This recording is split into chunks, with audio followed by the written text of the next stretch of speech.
Hello, hello, hello. Hello everyone. Hello everyone. Welcome to my channel. Welcome to my channel. Welcome to my channel. Oh, welcome to my channel right here on YouTube. So I have 3 channels here on YouTube. But today I'll just be concentrating on this channel here. Shirley's Channel Chatter. So on this channel, I'll just be doing mostly, business, law, accounting, different, subjects like that. Also, ancient philosophers from our past, from our history. Black History Month, I want to talk a little bit about those abolitionists and all those that we honor, in the month of February for Black History Month. So previously on my other video, one of my videos, I just had an epiphany, I guess I would say, and so what I wanted to do, I wanted to take a look over the map and see how the various countries, different countries set up their legal systems. So I wanted to see, because I'm right here, filming right here in the United States of America in a good old U.S. of A. So I'm right here.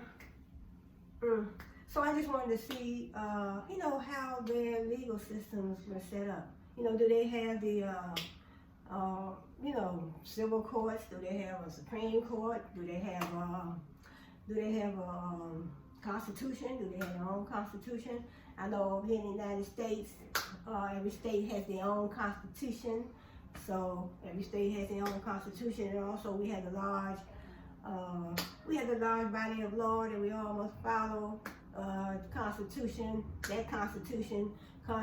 of the United States of America. So previously, I think I did about 5 different countries. So let me get started today. I want to start with Argentina. So I want to start with Argentina. So let me see. Just want to, take a look at their legal system. I want to see how their court systems are set up. And what courts do they have? Because I know I did some research on, I think Nigeria was one country, and they do have their own constitution. And so I do have some friends over there in Nigeria, and they have a different culture.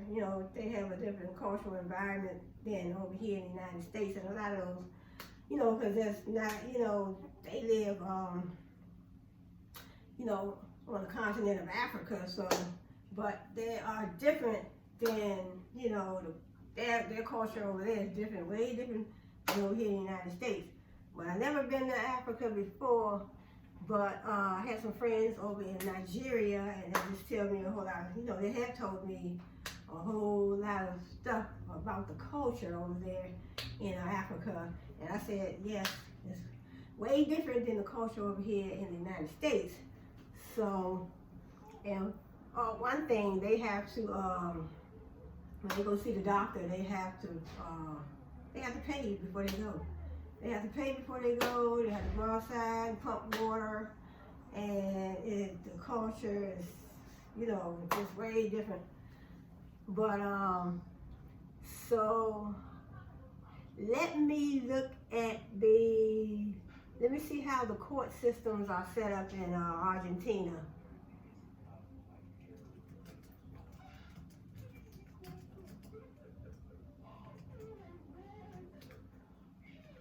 So I want to see, just curious to know what type of courts they have. Okay, the Supreme Court of Argentina, the federal system, Argentina, they claim sovereignty over the Falkland Islands.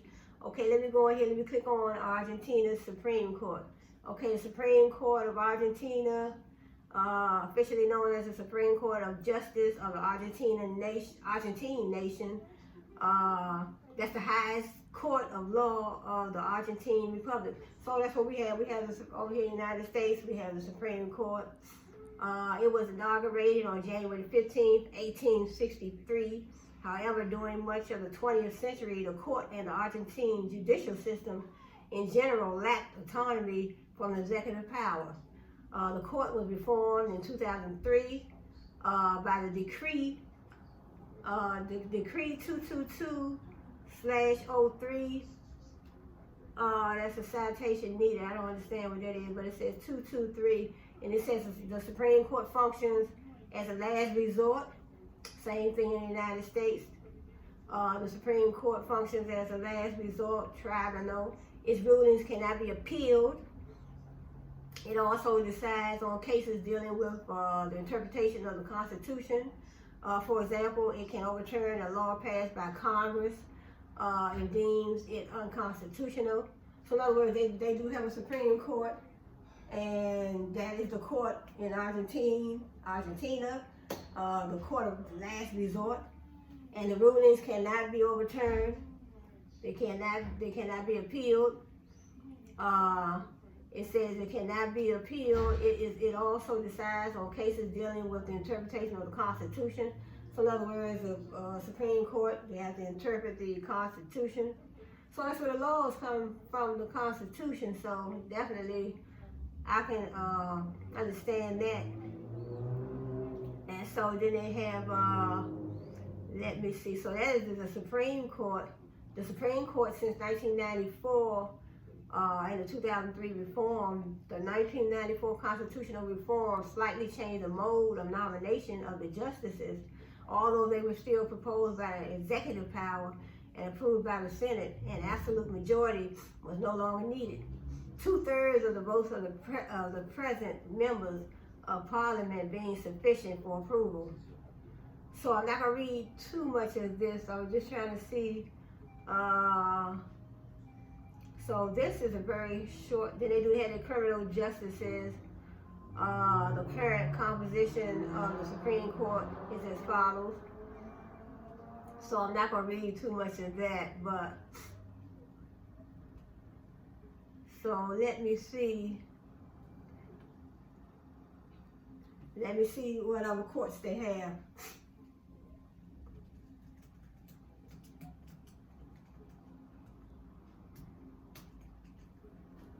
I see they have the Supreme Court, but I want to see what other courts they have. It looks like they speak Spanish. It says Argentina, they Spanish, or I guess the Argentina or Argentine is a country in the southern.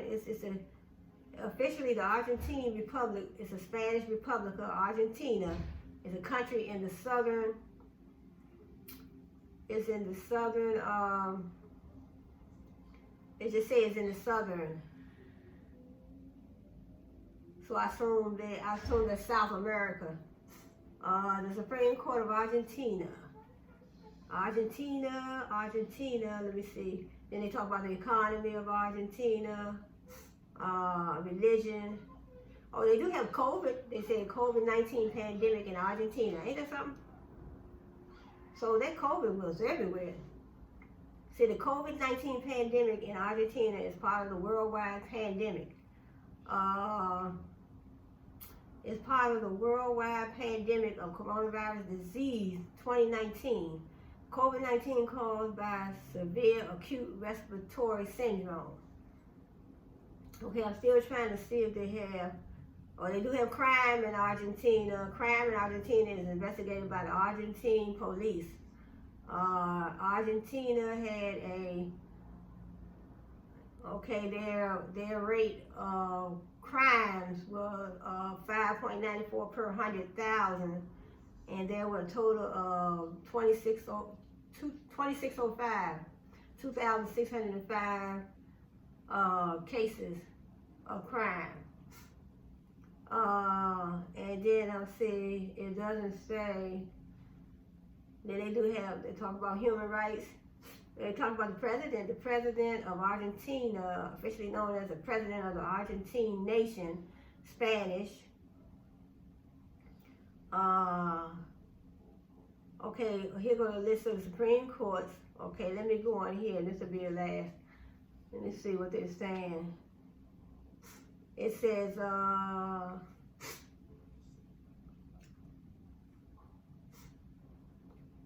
it's just giving me the list of the Supreme Court, so I'm not going to read all those. So, they have a lot of courts, though. They have a lot of courts over there. Let me start from the top. They do have, it says a list of Supreme Courts by country. Oh, it's by country, okay.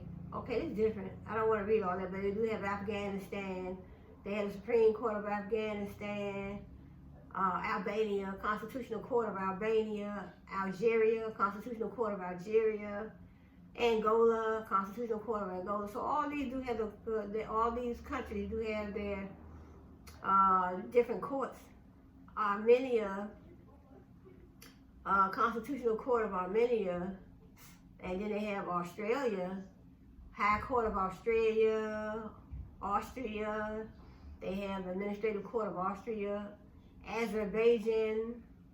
They have a Constitutional Court of Azerbaijan, Supreme Court of Azerbaijan, Bahamas, Supreme Court of the Bahamas. I was just curious to know, because I never thought about that before, but I'm like, because you know, being over here in the United States all my life, then I just had, you know, I just thought about that. I said, you know, let me see, I would like to see what, you know, how their court systems are set up. You know, what courts do they have? Do they have the same courts we have? You know, Supreme Court, Court of Appeals, appellate, you know, appellate courts. So I was just curious, do they have their own constitution, and, you know, their president, how do they elect their presidents? Because I know my friend over there in Africa, Nigeria, he said, I think they're getting ready to vote their new president, and I think it's either this month or next month. They will be having their election for voting their president in Nigeria. We won't have our election until next year, 2024. So we have Canada, they have the Supreme Court of Canada. It's just a whole lot, but I'm not going to read all that. So I'm trying to see. So let me see.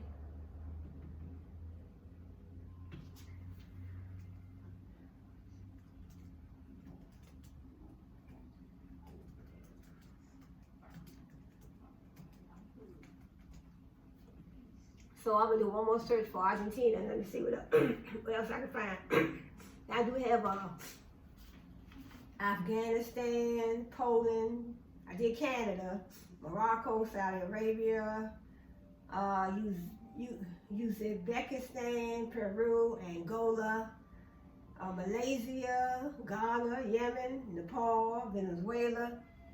I have a whole list. North Korea, Niger, Sri Lanka, and then this one is called Burkina Faso. I don't know if I said that right or not, but, well, okay, here goes something right here.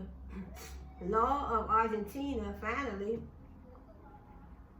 The legal system of Argentina is a civil law legal system. So all the ones I've researched so far, they do have the civil law courts. So civil is for the people, for the public, civilians, so they all have the civil law. The pillar of the civil system is the Constitution of Argentina, so they deal with the civil law legal system. They do have their own constitution, drafted in 1853, Argentina. The Argentine Constitution of 1853 was an attempt to unite the unstable and young country of the United Provinces of the Rio de la Plata under a single law. So they wanted to make sure that it was all, the Constitution, all the laws were under one single law. So they drafted their Constitution. 1853. It said this Constitution was finally approved after failed attempts in 1813. See Assembly 1813, 1819, and 1831. In the structure of the law in Argentina, they have the Bill of Rights. It says the Constitution of Argentina, they deal with the Bill of Rights, just like us, over here in the United States. The first 10 amendments to the Constitution over here in the United States are the Bill of Rights. Bill of Rights, form of government, delegation of powers to the national, precedents of laws, international treaties, provincial constitutions, and then they have, I'm not going to read all this, they do have, in other words, the Penal Code of Argentina, Argentine sources of law, they have statutory law, case law, custom, general principles of law, analogy, equity.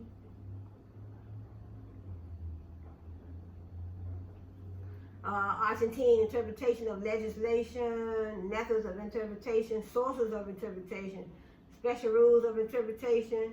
Then they have Argentine law jurisdictions, jurisdiction, competence, levels of jurisdiction, jurisdiction of the Argentine courts in the international sphere. So they didn't really give me what I wanted but they did say they had the civil, they do have a civil court. They do have their own constitution and they have a civil court system. They have the civil court legal system set up in Argentina, and that's the pillar of the civil system. That's included in the Constitution of Argentina. So let me try another one. Let me look at Afghanistan.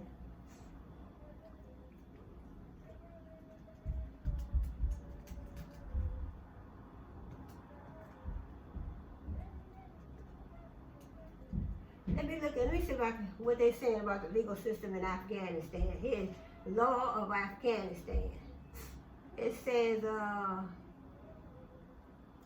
law, the legal system of Afghanistan, it consists of Islamic statutory and customary rules. It has developed over centuries and is currently changing in the context of the rebuilding of the Afghan state. The supreme law of the land is the Sharia law.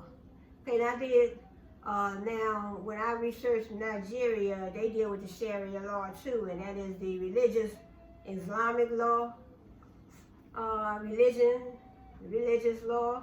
In addition, there's complex legislation that stems from different historical periods. For instance, the so-called 4 volumes of civil law were developed on the basis of Egyptian models and promulgated in the time of the monarchy. Other legislation came into force under the President Daud Khan, the Democratic Republic, 1978-1992. So I'm not going to read all that. So let me go down.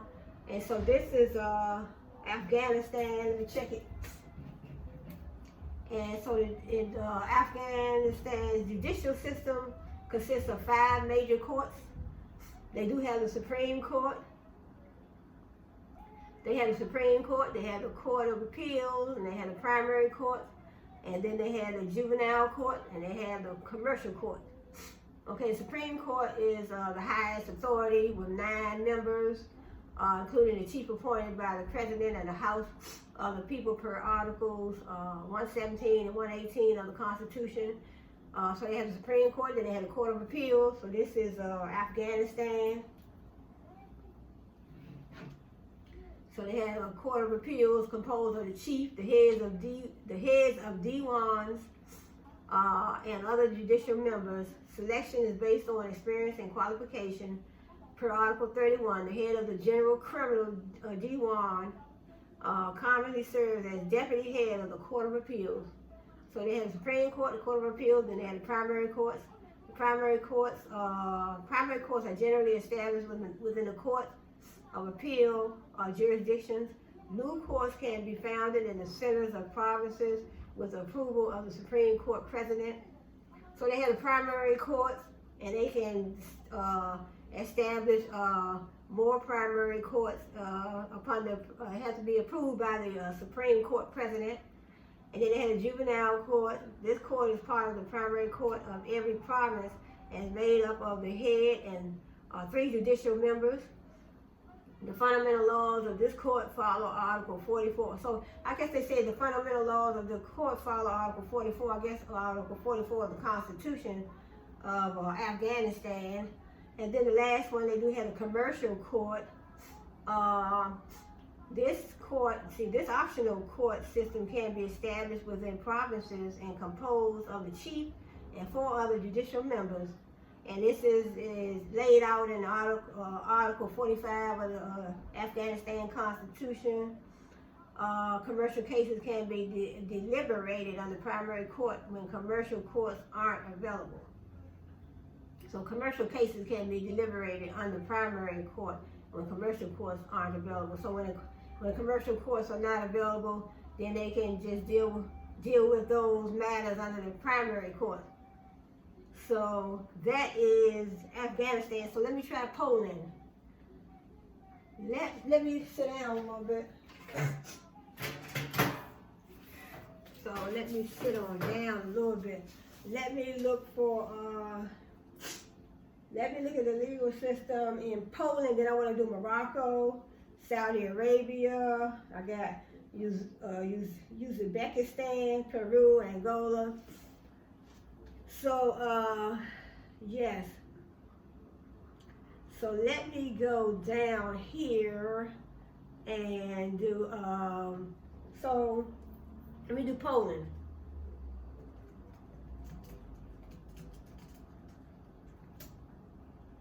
So legal system in Poland.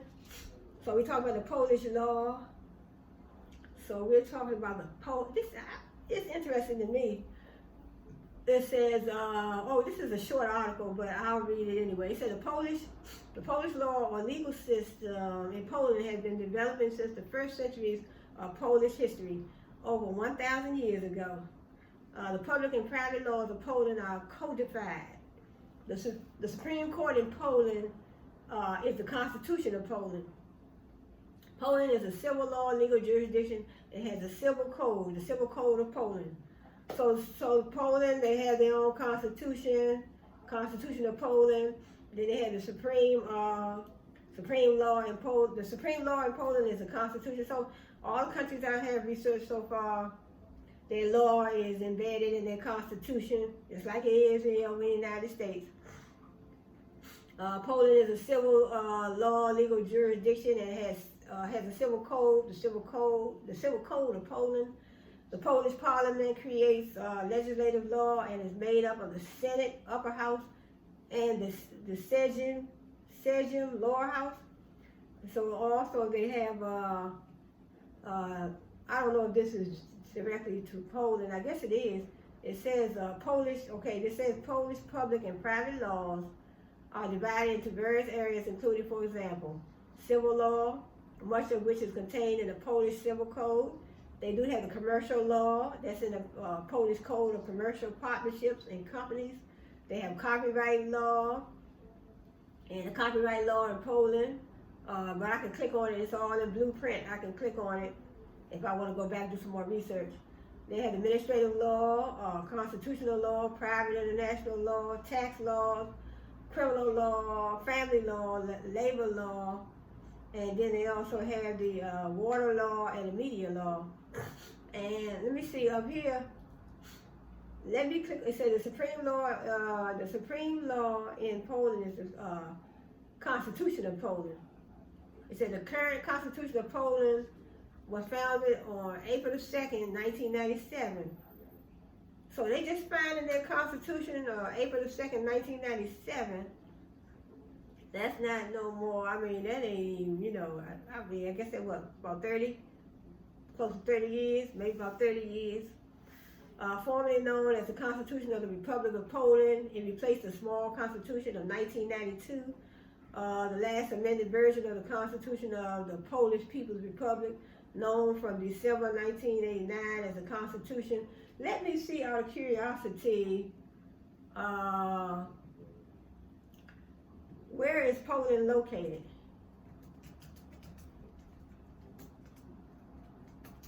Let me see where Poland is located.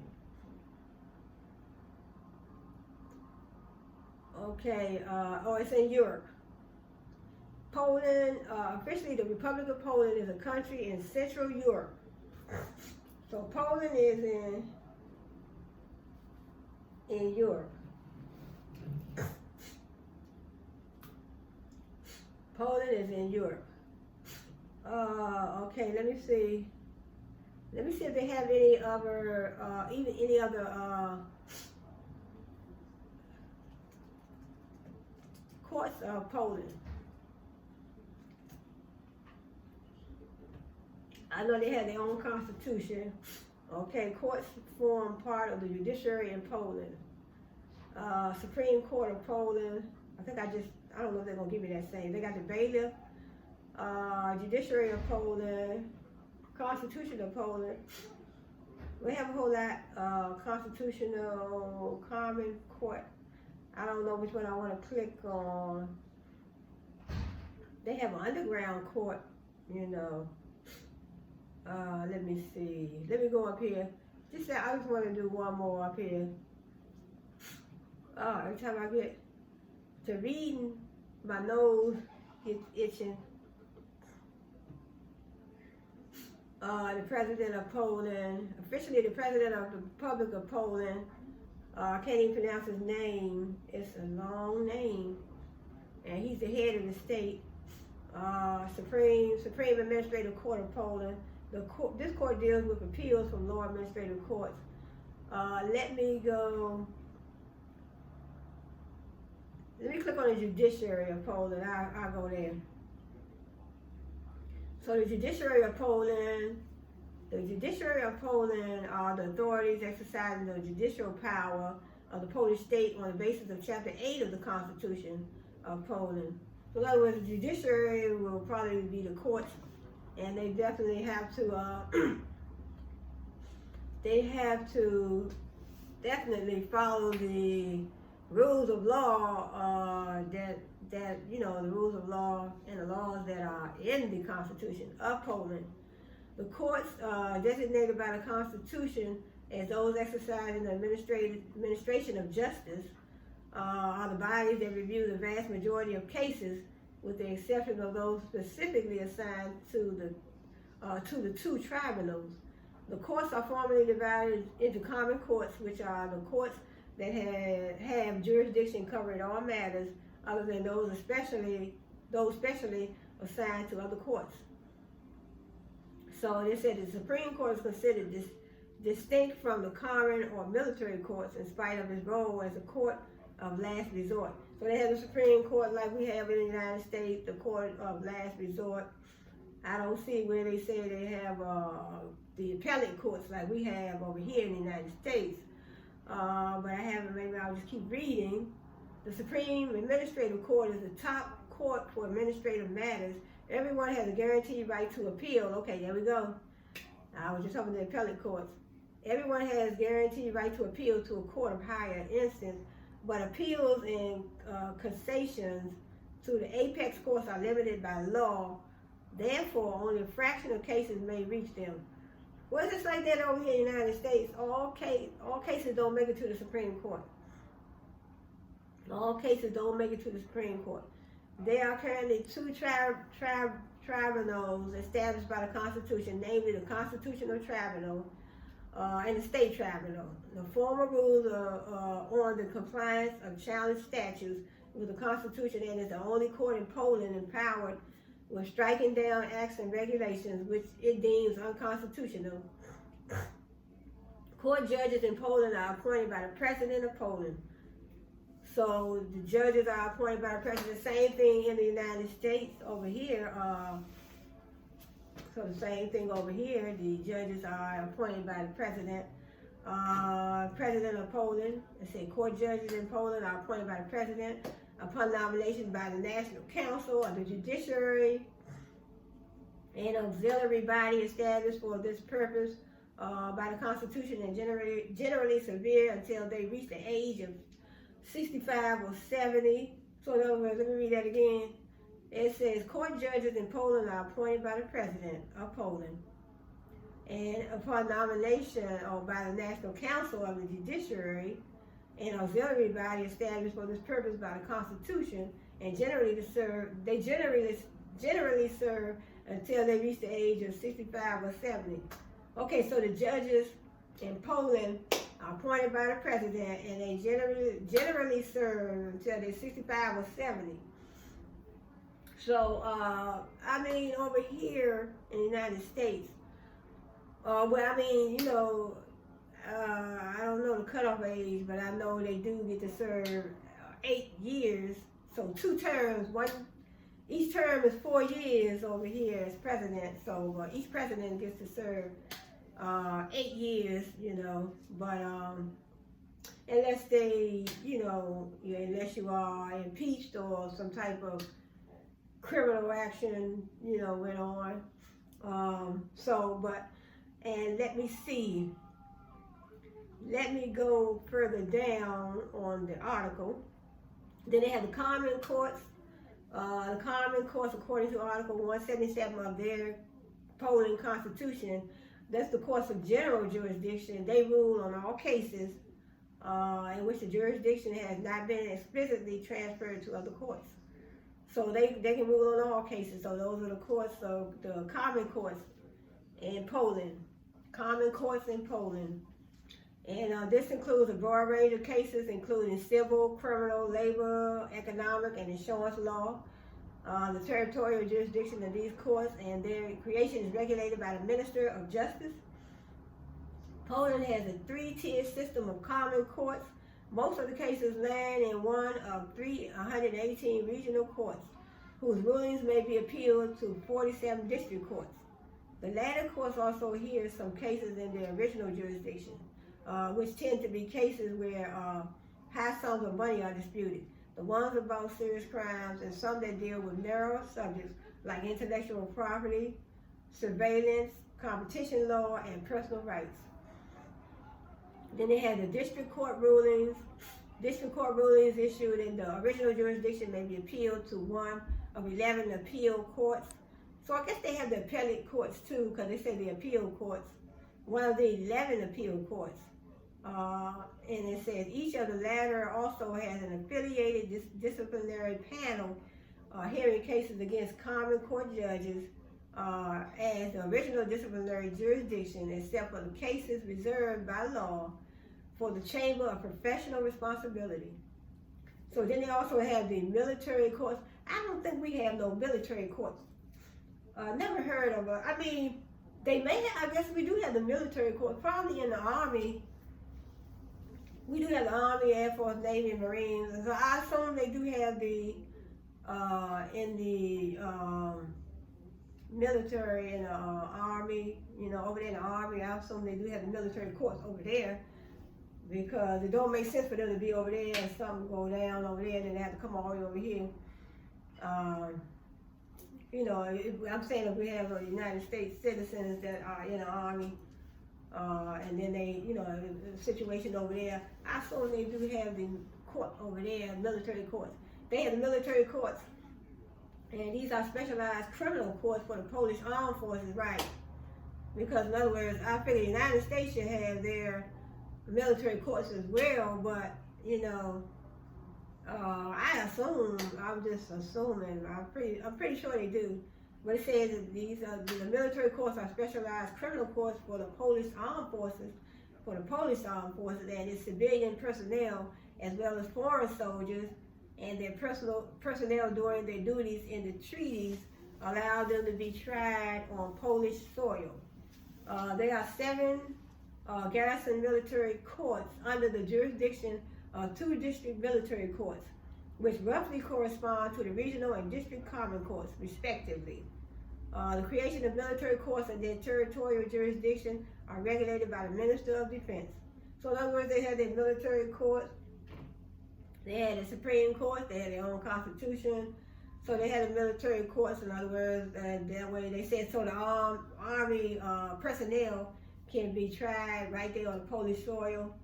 According to the Article 653 of KPK, most of the court martials begin in garrison military courts, whose ruling may be appealed in the district military court.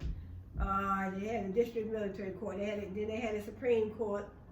The Supreme Court is the highest court for verdicts made in common and military courts, but is not considered part of either. In its main capacity, it serves as a court of cassation, reviewing selected verdicts of the courts of second instance, which cannot be appealed further. District courts, or district military courts for cases originating in regional or military garrison courts, respectively, and appeal courts for cases originating in district courts. For some statutorily, never saw this word before, statutorily created regulatory colleges, cassations are also possible against the rulings of their disciplinary organs. If the case originates within a district military court, a disciplinary panel, either for common court judges affiliated with an appeal court, military court judges affiliated with a district military court, or for public prosecutors, the Supreme Court will process it as a court of second instance because of all these organs are directly below the Supreme Court in the judiciary hierarchy. As an exception, any disciplinary cases against its own judges or the most grave disciplinary cases against public prosecutors as well as against common or military court judges are tried in the Supreme Court. So, in other words, if they have a problem with somebody that's, I guess, the personnel in the military, they would be tried in the military courts, but it can also be a case that they can take to the Supreme Court. See, causations and complaints may be filed either by selected public officials, extraordinary complaint, or via the public prosecutor or children ombudsman in cases and verdicts concerning children, or via cassation on request of the party.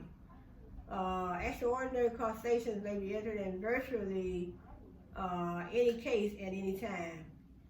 Other methods of complaint cassation have limitations, and cases related to some matters may not be subject to cassation at all when specifically excluded by an act. And then they have, so it's a lot to read about. Then they talk about the Supreme Court is led by the first president of the Supreme Court, the president of the state tribunal, and a member of the National Council of the Judiciary.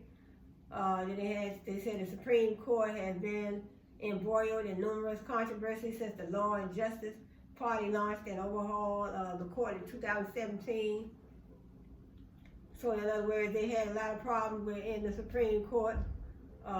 It says they also have the administrative courts. When you come down here, they have the administrative courts. Okay, it says before a party can seek redress in an administrative court, all administrative appeal options must be exhausted. So in other words, before a party can seek redress in an administrative court, all administrative appeal options must be exhausted, thus making the challenge decision final. The bodies to which these appeals should be lodged are outlined in Articles 17 to 18 of the Code of Administrative Procedure. And it says administrative courts in general, they hear complaints or decisions and administrative rulings of government bodies. Though some decisions may be exempted from the administrative court's jurisdiction by statute. So some cases may be exempted from being heard in administrative courts based on jurisdiction and by statute. Yeah, right, because like over here in the United States, all cases I mean, some judges might not have jurisdiction to hear certain cases, and you can't hear certain cases in certain courts because they don't have jurisdiction. So the same thing, this is what they're saying here. They have the constitutional tribunals.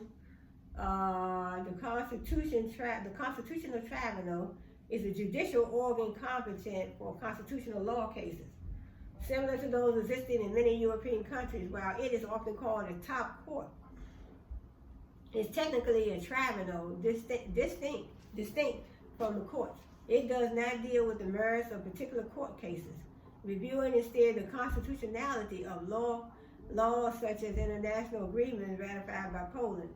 So in other words, they have a constitutional tribunal. So I guess they are not like regular the constitutional courts. So in other words, they just review the constitutionality of laws. So it says they just review the constitutionality of laws such as international agreements ratified by Poland, laws enacted by the parliament, as well as regulations issued by executive organs. So then we have they have a lot. Now this article is very long, so I'm not going to read a whole lot. They had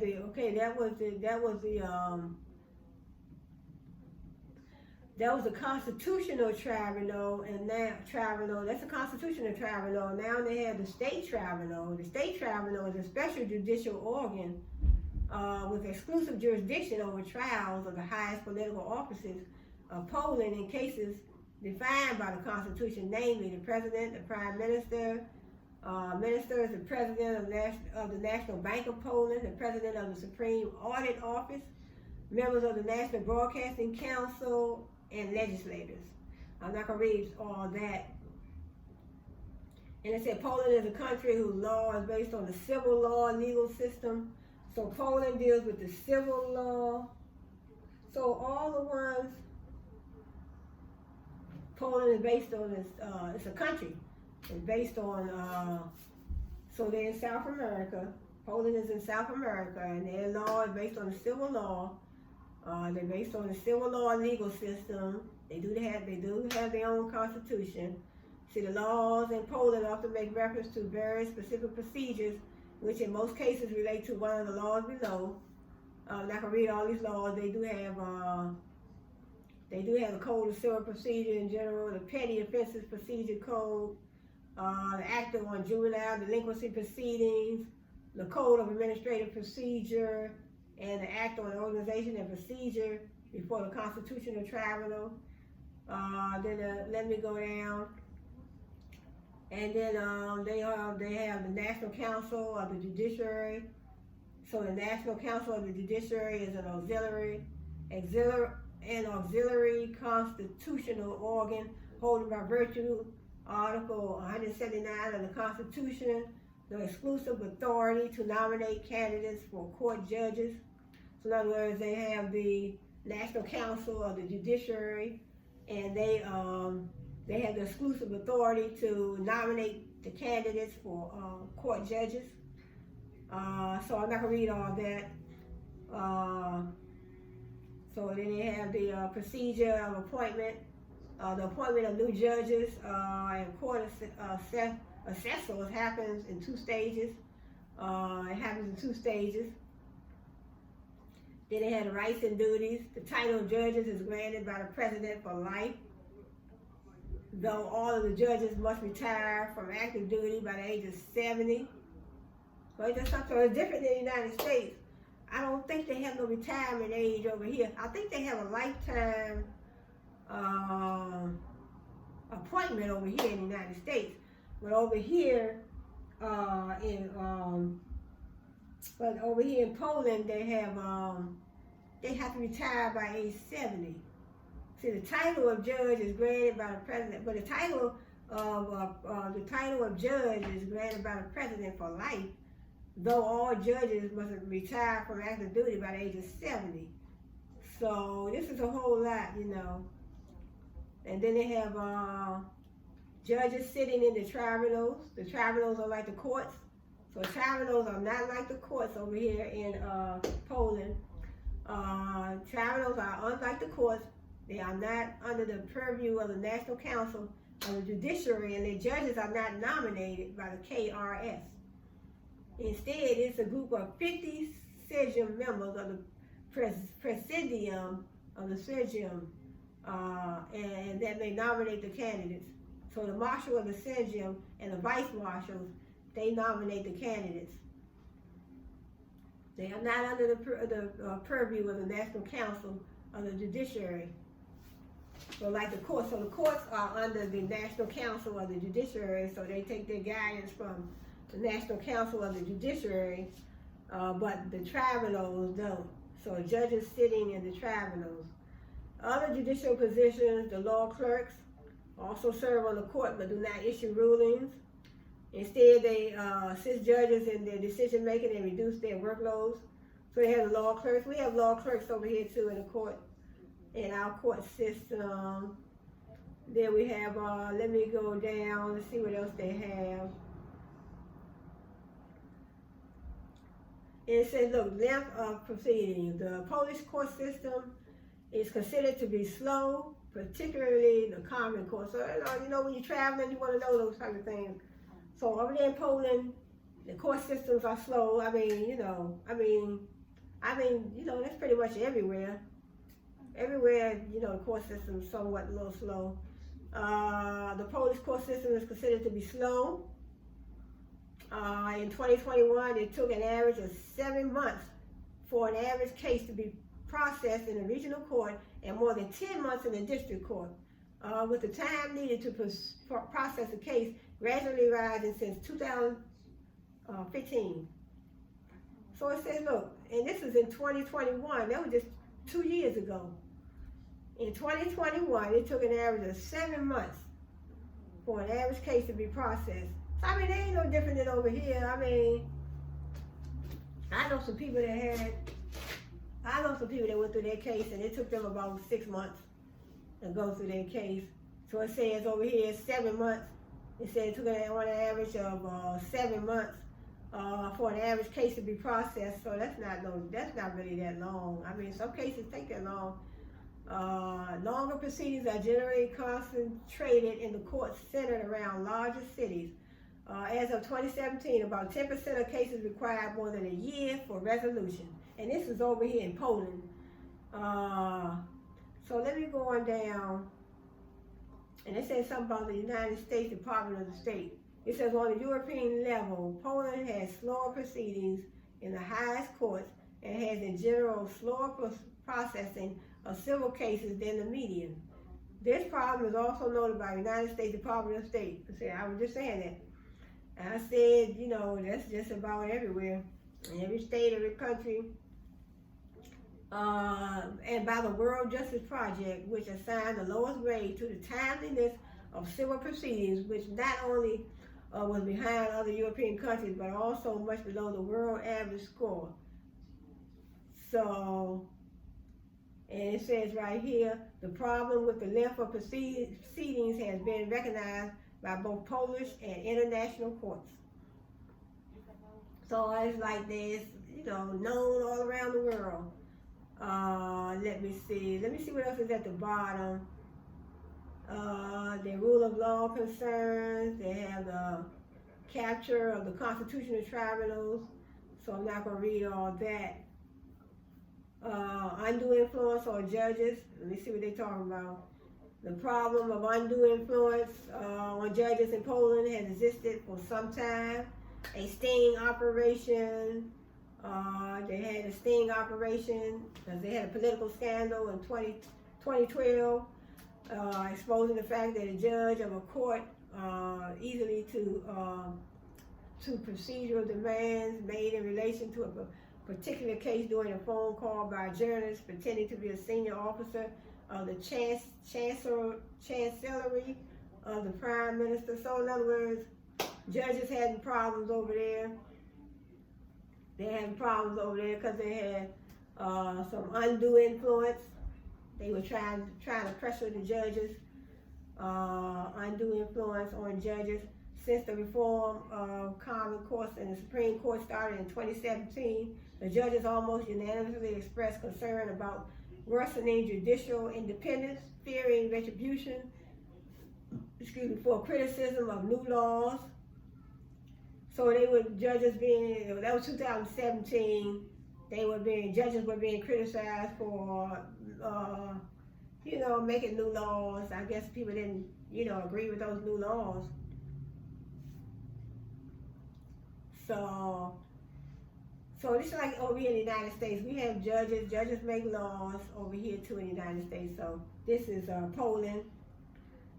And sometimes you do find a lot of times people are not happy with certain laws. They want to, they feel that, some laws, I know a lot of laws need to be changed, a lot of laws need to be changed. And sometimes, things happen and you can say, hey, we need to make this a law. This definitely needs to be a law because this happened. That happened, so we need to come up with this law. We need to push forward with this law. We need to talk to our congressmen. We need to write letters to the president. We need to see if this law can come a reality because it's very much needed. So a lot of laws, over the years. So I think that is it for Poland. Let me do Morocco. I want to see, first of all, where is Morocco? You hear about all the, it's not like I'm looking at a whole big map, Now, if I had a map up here on the wall, I could find it, but let me see. Where is Morocco?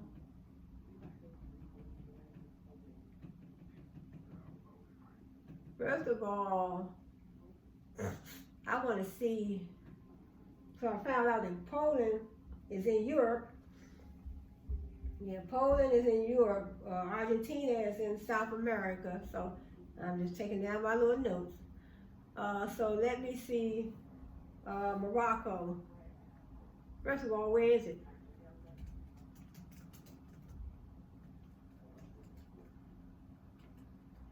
Okay, where's let's see.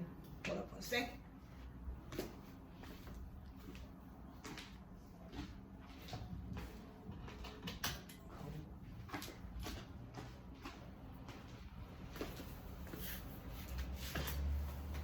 So, let's see, Morocco. Let me see what Morocco, and I like to see what type of language they speak to, not just the legal system. Where are you located? What type of language do you speak? And, then go to the legal system. Morocco, they look like they speak Arabic. They did have the COVID-19 pandemic in Morocco. Everybody said like COVID was all around the world.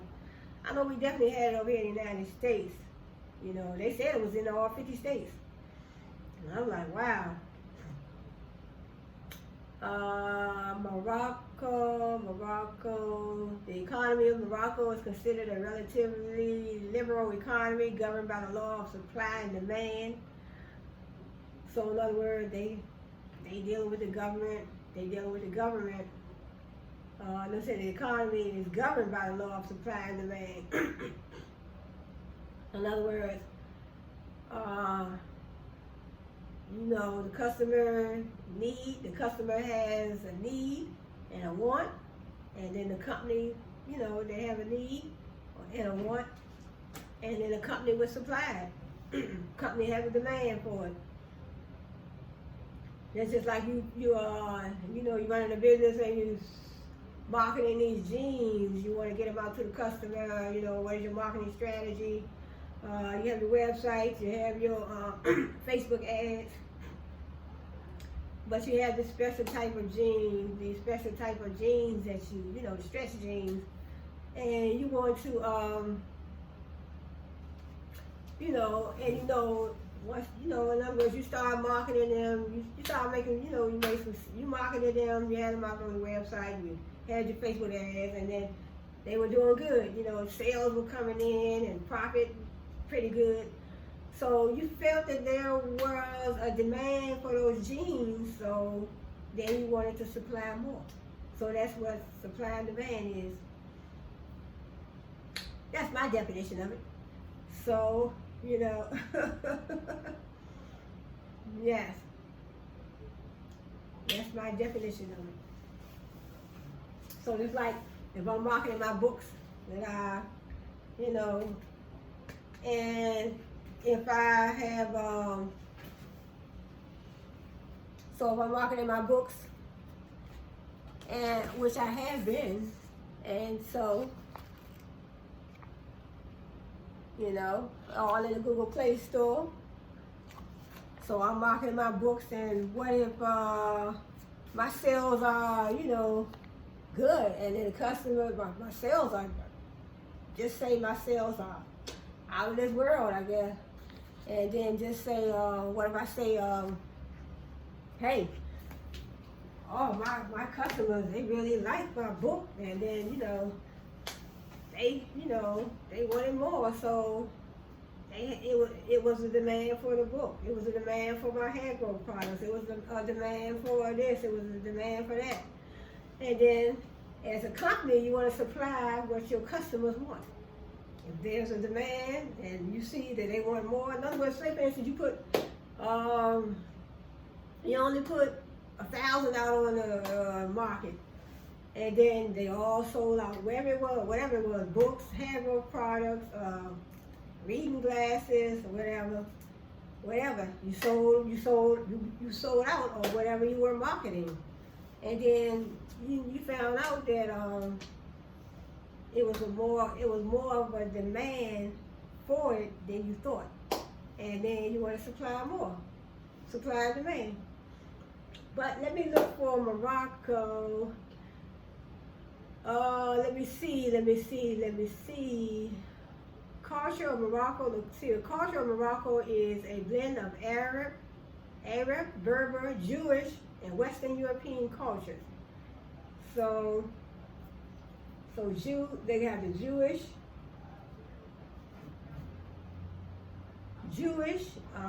Western European cultures, Berber, and Arab.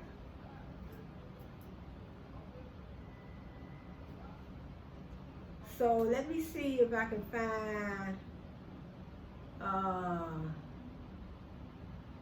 they didn't even tell me where it was, did they? They didn't tell me where it was. Hold up, let me see. Okay, let me type it up here. Morocco.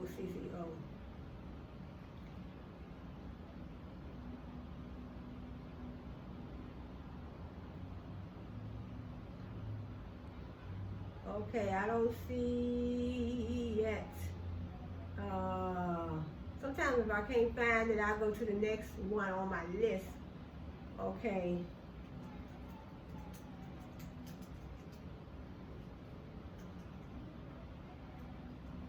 So here the court system of Morocco. Let me see what they're saying. Okay, Morocco judiciary. Just out of curiosity, it says the judiciary of Morocco is an independent branch of the Moroccan government, subject only to the Moroccan constitution. So they have their own constitution, then they have the Moroccan government. So I mean, I'm like this, you don't want to get caught up in nobody else's country, you have to deal with their government, and you don't know nothing about the government, nothing about the culture, nothing about, I mean, you go to these, I mean, I guess they do have tour guides. I mean, I don't know, but traveling, you just definitely have to be careful. It says, this is a short article right here. Let me see, I'm gonna have to go back. It just said the judiciary of Morocco, but that don't tell me nothing.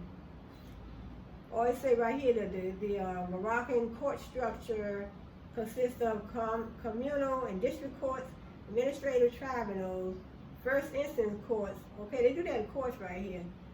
They do have a court of appeals, Supreme Court, they have a special court of justice, they have a high court and the trade court, the standing tribunal of the Royal Armed Forces. Well, let me go over into the Court of Appeals. Well, they have them all separate. I can read them separate, I guess. Okay, they have a Court of Appeals. The Court of Appeals, also called the Court of Appeal, Appellate Court. So then they have the second instance, Court of Second Instance, and the Second Instance Court. Any court of law that is empowered to hear an appeal. So in other words, the Court of Second Instance is any court of law that is empowered to hear an appeal of a trial court or other lower trial. You know, in much of the world, court systems are divided into at least 3 levels. So this is just some general information right here, but it do say the Moroccan court structure. So let me see. M-O-R-O-C-C-O, Moroccan.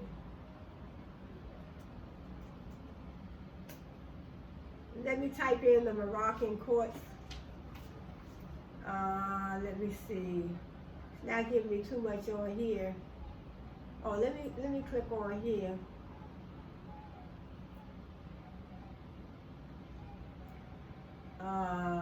Moroccan.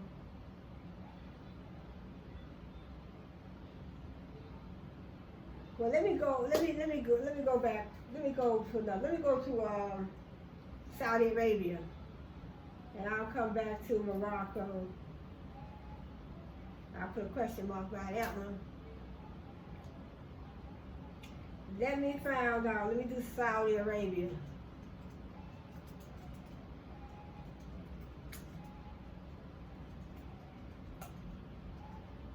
First of all, I want to see where is Saudi Arabia. Let me see where that is. Saudi Arabia, officially the Kingdom of Saudi Arabia, is a country in Western Asia. Saudi Arabia is in Asia. So Saudi Arabia is in Asia. It covers the bulk of the Arabian Peninsula. 330 kb, 33,016 words. I don't know what that is, what that means.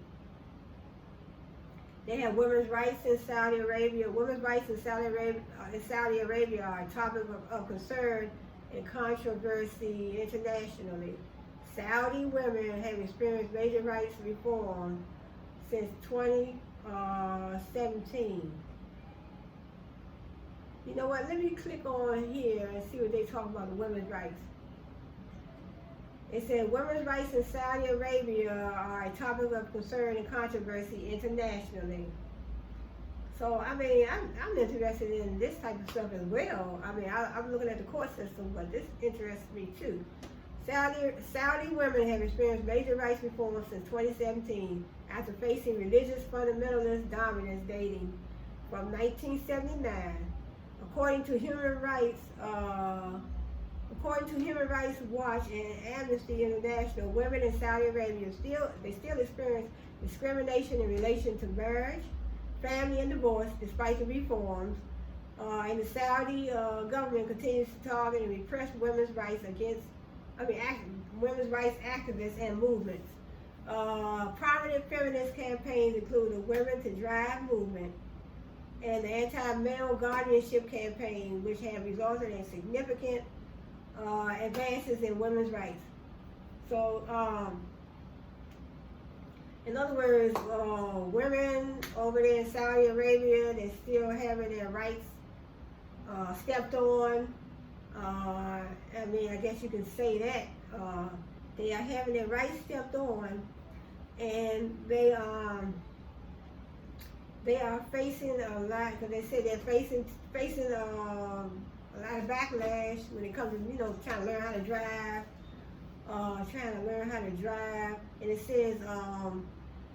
says, according to the Human Rights Watch and Amnesty International, women in Saudi Arabia, they still experience discrimination in relation to marriage, family, and divorce, despite the reforms in the Saudi government. Women's societal roles in Saudi Arabia are heavily affected by Islamic and local traditions in the Arabian Peninsula. I mean, I wonder how it would be if in other words, what if you're moving from another country to Saudi Arabia, knowing that they're already going through this with the women situation? What if you move over there? Would you have to deal with the same, things that the women are, these women are dealing with that already, residents over there? Because it says women's societal roles in Saudi Arabia are heavily affected by Islamic and local traditions. The Hanbali and Wahhabi schools of Sunni Islam, as well as the traditions of the Arabian Peninsula and national and local laws, all impact women's rights in Saudi Arabia. So, when you hear stuff like that, you're like, no, I'm not going over there.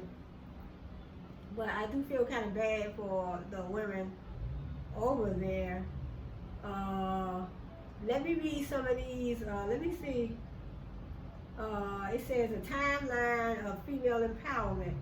1955 initiated the first private school for girls. 1960 issued King Saud issued a royal decree that made public schools for girls accessible all around the country. And see, that's something we never had to worry about. Over here in the United States. After slavery was over. But when slavery time, then that was a time that, we, our ancestors, but after that, after the slavery was ended, it says 1970, the first higher education institution for women was founded. So this is all in Saudi Arabia. 1999, Saudi Arabia agreed to issue women national ID cards. So, they didn't get their ID cards until 1999. Wow. 1999, Saudi Arabia agreed to issue women national ID cards. In 2005, Saudi Arabia banned forced marriages. Wow, it's something else to hear. In 2009, the first Saudi female minister was appointed in the cabinet. In 2011, allowed women to vote for the first time. In the 2015 local election. 2012, Saudi women joined the Summer Olympics for the first time. That's 2012. 2013, Saudi Arabia allowed women to ride motorbikes and bicycles in recreational areas. This is really something else. I never read this before. And then it says in 2013, the Consultative Assembly has required that women hold at least 20% of seats, which exceeded the representation of women in the United States Congress at one point. In February 2017, Saudi Arabia appointed the first woman to chair the Saudi Arabian Stock Exchange. And then we have, I'm not going to read all of these, it's a whole lot of them. Let's go to, it says in November 2018, Saudi Arabia issued a resolution that prohibits wage discrimination of women who perform work similar to their male counterparts in the private sector.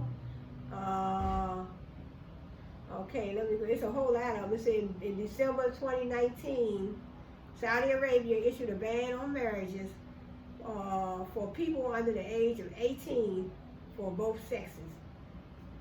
So in other words, 2019, 20 to 1 to 2, 19, 20 to 1 to, that was just 4 years ago. So December 2019, they issued a ban on marriages for people under the age of 18 for both sexes. So in other words, they can't get married if they're under. Well, I don't see nothing wrong with that, I guess, because no one should be trying to get married if they're under the age of 18 anyway. So they put a ban on marriages for people under the age of 18. I guess that's good, That means nobody can't force them to marry, and sometimes they be trying to force the young ones to marry somebody that's older. So I mean, I guess that's good for them.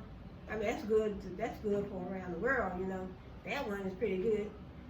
And it says in December 2019 also, Saudi Arabia issued, in 2019, the Saudi Ministry of Defense stated that women can join senior ranks in the military. They can join senior ranks in the military. In June 2021, the Saudi Arabia allows single, divorced, or widowed women to live independently in a house without permission from their male guardian. I mean, they have a lot of rules right here. I'm like, what? Wow, this is really something. I mean, you know, I heard a lot of talk in the news and about the Saudi women, that you know, have to cover everything up, wear the veils, and they can't show their skin. Right, I did hear that they couldn't drive their car. That was in the news. So I'm just reading it here for the first time. Then they have, they do say in 2021, Saudi Arabia allows single, divorced, or widowed women to live. So I mean, how can they, you know, I mean, you're going to allow somebody to live independently. In other words, they're single, they're divorced, or they're widowed. So they allow them to live independently in a house without permission from their male guardian. And that's in June 2021. That was just 2 years ago. Then they have another one in March 2022. Muslim women over the age of 45 were allowed to perform I don't know what that is, the Umrah without a male guardian. Okay, then they have July 2022, the first woman Deputy Secretary General of Saudi Cabinet was appointed. And then I think this is, here's one right here too, September 22nd, 2022, Saudi Arabia announced sending the first woman to space in early 2023 as part of the Saudi Space Commission's new space program. So Saudi Arabia, they will be sending their first woman into space in 2023 as part of the Saudi Space Commission's new space program. And then we have January 5th, 2023, FIFA appointed the first Saudi woman international referee. And the last one, January 11th, 2023, King Salman approved an amendment of the Saudi nationality law that will allow a Saudi mother married to a foreign father to pass on citizenship to her children in a major change to the kingdom's citizenship laws that has been debated since 2016. That's a pretty good one. I guess that's the best one they had on here. There's a couple other ones other ones that were pretty good. But some of these were long overdue, They were just, sad to hear some of the ones that I read. So it says, January 11, 2023, King Salman approved an amendment of the Saudi nationality law that will allow a Saudi mother married to a foreign father. In other words, a resident of Saudi, the Saudi mother, she married to somebody in another country, she can pass that citizenship on to her children in a major change to the kingdom's citizenship laws that has been debated since 2016. Well, and then let me move on down. So they do have public opinion, male guardianship. So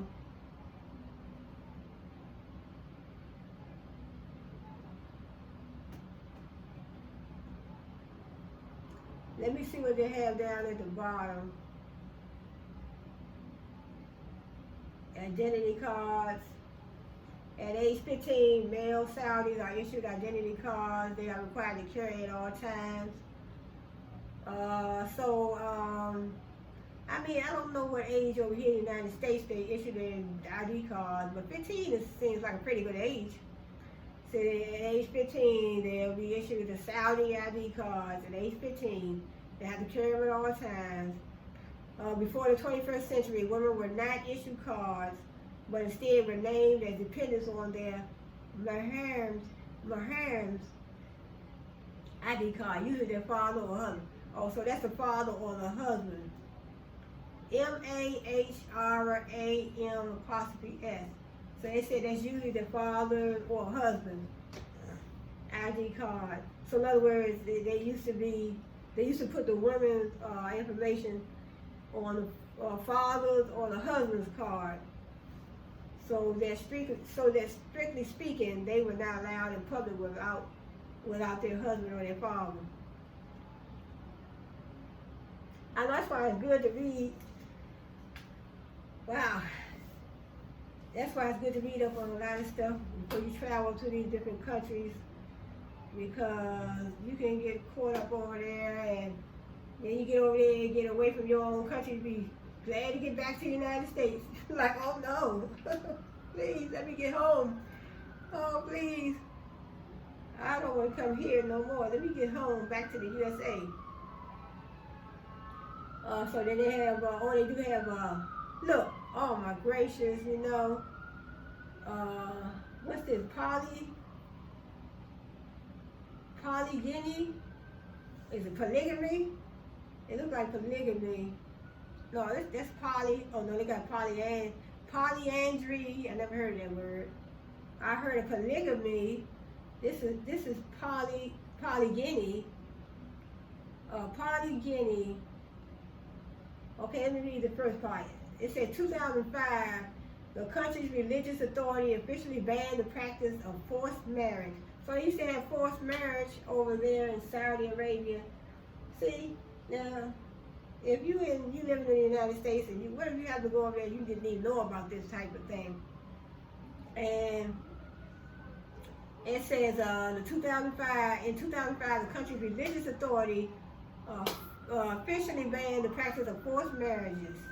Despite this, Saudi Arabia mentioned that a marriage contract is officially between the husband-to-be and the father of the bride-to-be.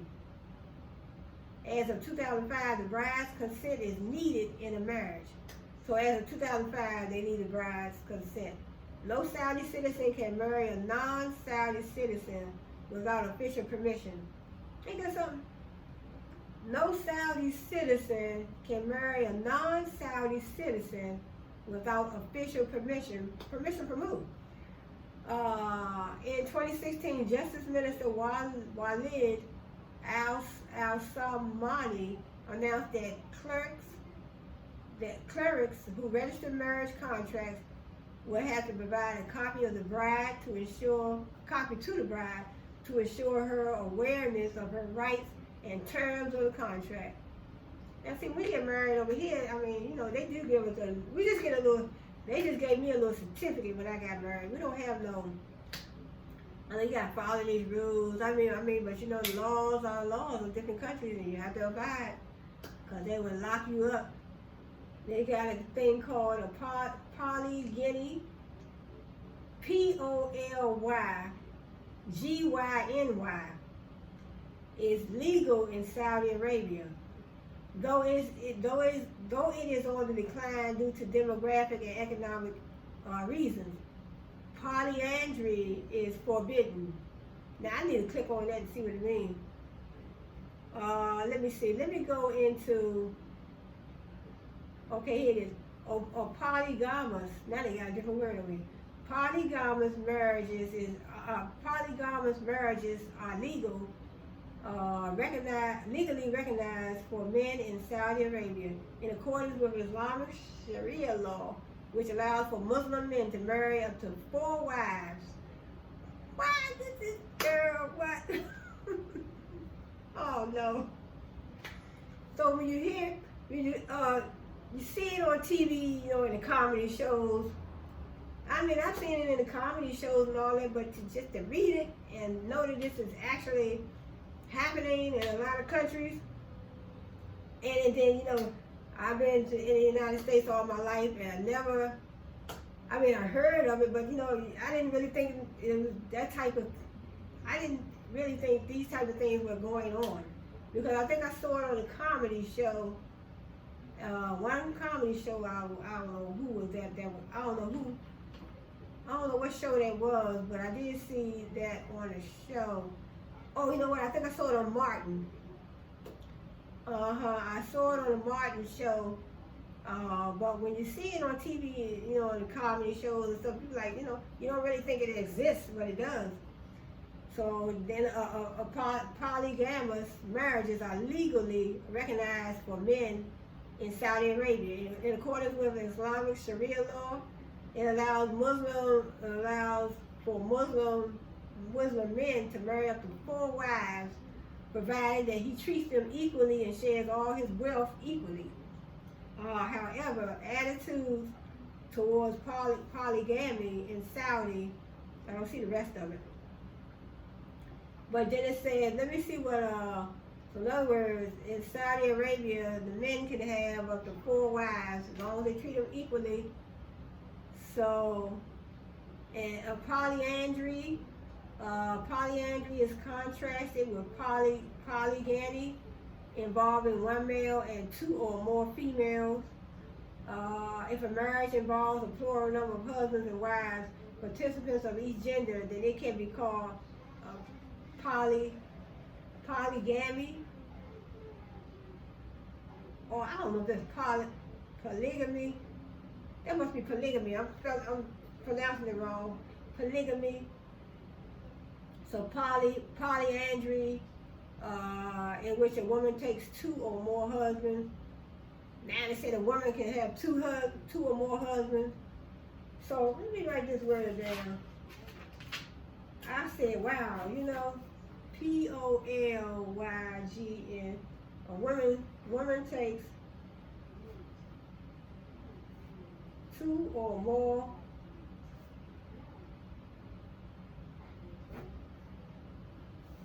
But we don't have nothing like that in the United States, you know. So I didn't know nothing like that was going on over here.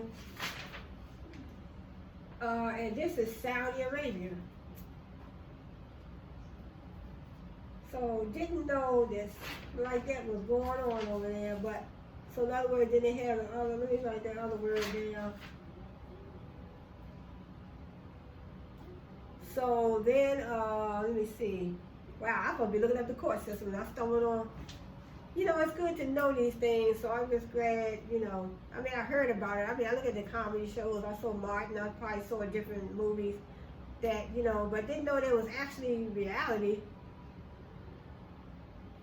But I know, well, my friend and his family, you know, my friend, I have some friends over in Africa, Nigeria, but he did tell me that I think the western part of Nigeria, they do have that where they can have more than 1 wife. So, but he said they don't do that with, you know, the part of Africa, but they do have a certain culture that they go by in the, you know, different villages in Nigeria. So they have to follow they have to abide by the different cultural norms, I guess. So where I stopped at, okay, polyandry is contrasted with polygamy. No, it's 3 different ones. Polyandry, then it's oh no, that's polygamy. I spelled it wrong. Polyandry.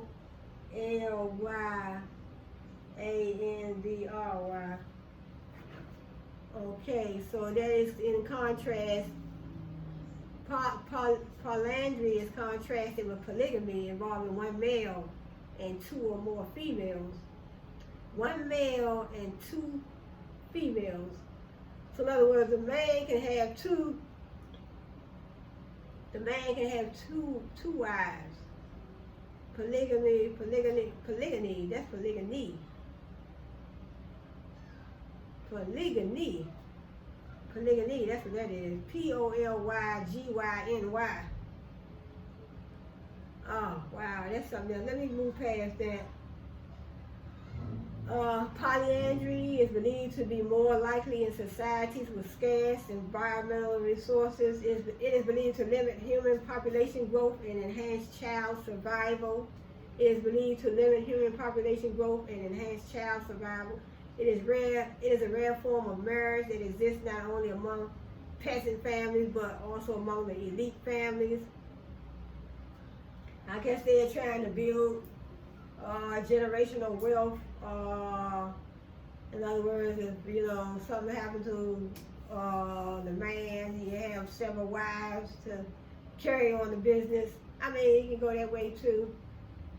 For example, polyandry in the Himalayan mountains is related to the scarcity of land. The marriage of all brothers in the family to the same wife allows family land to remain intact and undivided. You know what I'm saying? Passing down that generational wealth. See, a marriage of all brothers in the family to the same wife. All brothers in the family have the same wife. Now, this is like something out of a movie. This seems like something from a movie. But I'm actually reading this, and it's actually real life. Now, in other words, all the brothers are married to the same wife. Over here in the United States, that will not be happening. It will not be happening. If every brother married separately and had children, family land would be split into unsustainable small plots. That's what I'm saying. Sometimes it's the dividing property, generational wealth, passing down to that bloodline, that family line. But, I don't think I could live like that. No. If every brother married separately and had children, family land would be split into unsustainable small plots. In contrast, very poor persons not owning land were less likely to practice polyandry in Buddhist Ludar and Zanskar. In Europe, the splitting up of land was prevented through the social practice of impartial inheritance, with most siblings disinherited. Many of them became celibate monks and priests. This is something, that's something. Successional polyandry. Let me get off of that polyandry. Associated polyandry, fraternal polyandry, partible paternity, polyandry in Tibet was a common practice and continues to a lesser extent today. Okay, we got Africa. Okay, let me go with Africa. Africa, in the lake region of Central Africa, polygamy was uncommon. Polyandry, on the other hand, was quite common in the lake region of Central Africa. Among the Uruguay and northern Nigeria, women have traditionally acquired numerous spouses called co-husbands. Really? Co-husbands. And that is in northern Nigeria. I was just talking about Nigeria. And they said the northern part of Nigeria, women have traditionally acquired numerous, but what year is this? Acquired numerous spouses called co-husbands. I don't need but one husband. Really? Number one. In August 2013, two Kenyan men entered into an agreement to marry a woman with whom they had both been having an affair. Kenyan law does not explicitly forbid polyandry, although it is not a common custom. In August 2013, some people mess around anyway, but some people, I gotta be truthful. Some people in the United States that, the ones that, don't see nothing wrong with messing around with their husband or their wife. They might be, some of the people over here may be up for living that type of life. Because, because some people are not,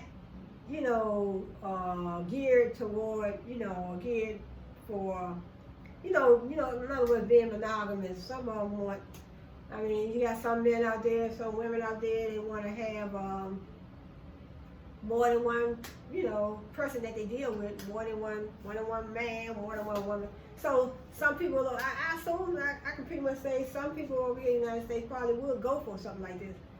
A woman having two husbands, they call them the co-husbands, it says that's in Nigeria. The northern part of Nigeria, women have traditionally acquired numerous spouses, called them the co-husbands. But some people, I know I wouldn't personally. All I need is one man, and that's it. That's all I need. I have one husband, and that is it. Then they have Asia. Asia don't say nothing about Asia, or they do say they do have polyandry in India, and polyandry in Tibet. So Europe, I don't see that in Europe. Well, they do have it. It says polyandry prevailed among the Lacedaemonians, according to Polybius. So I don't know. We don't say where it was though. We don't have nothing like that over here in the United States. No, we don't have that type. We don't have that law at all. Okay, let me see. I think that's it. They have Hinduism, Judaism, Christianity, Latter-day Saints. We had a Latter-day Saints over here too. The organization. It says, okay, I think that's it for, that was Saudi Arabia. Let me look up, let me do Peru. Let me see Peru. I'll do a couple more and then that was really something. So what I have to do, go back and do, I'll go back and look over Saudi Arabia later on, because I'm going to have to take my paper and, so I can have more space. So let me see Peru. Let me see if I can find out where is Peru, first of all. Peru. Okay. Peru.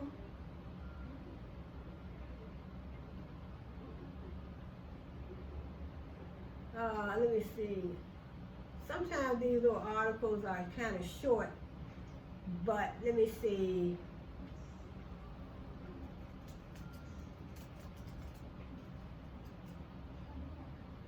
Legal system of Peru. I don't know. I don't know if I did this before or not.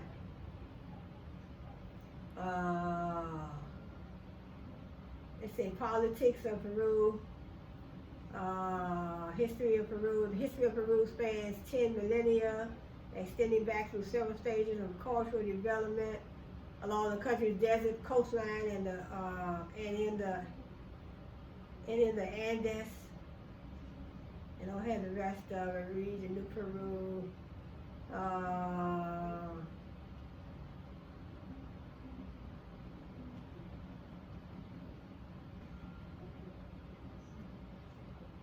Let me see, Peru.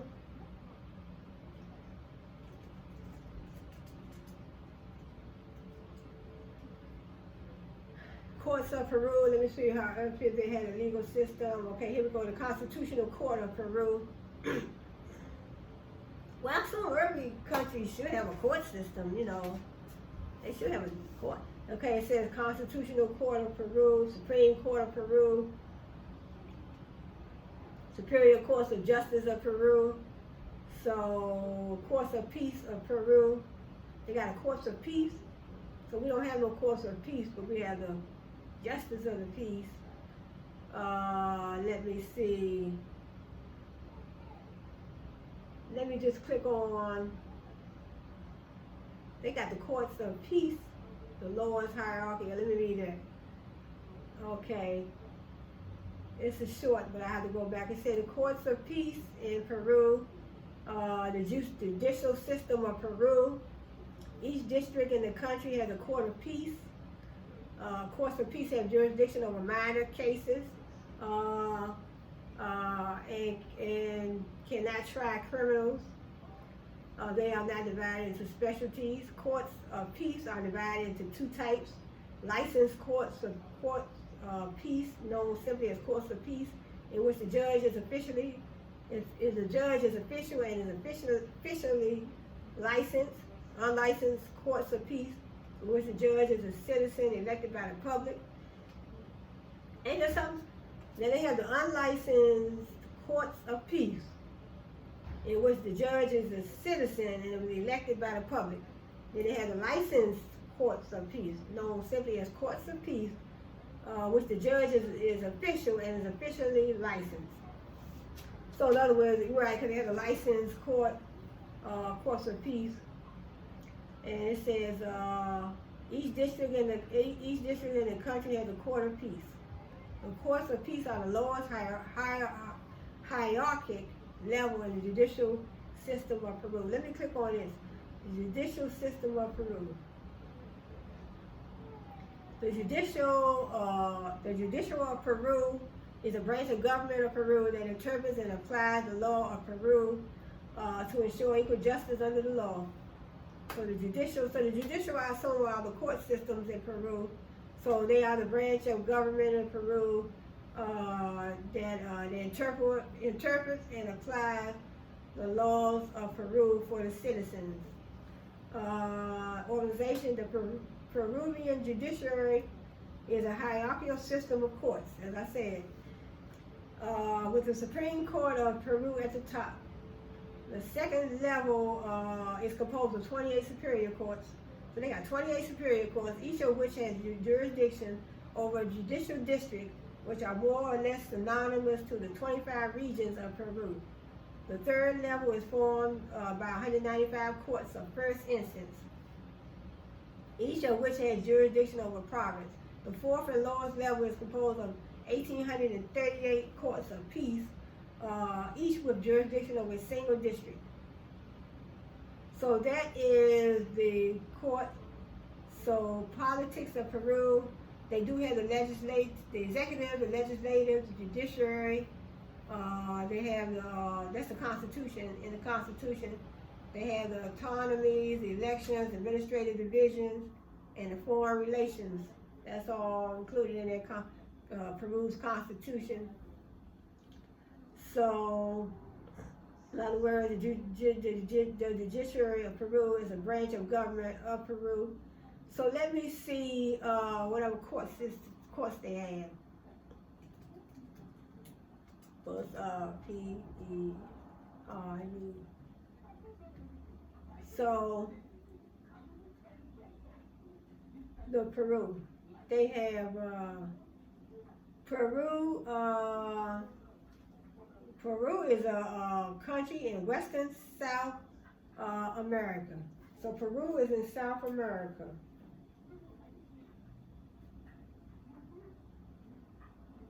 So Peru is in South America. It's bordered in the north of Ecuador and Colombia, in the east of Brazil, in the southeast of Bolivia, in the south of Chile, and in the south and west by the Pacific Ocean. So it's by the Pacific Ocean.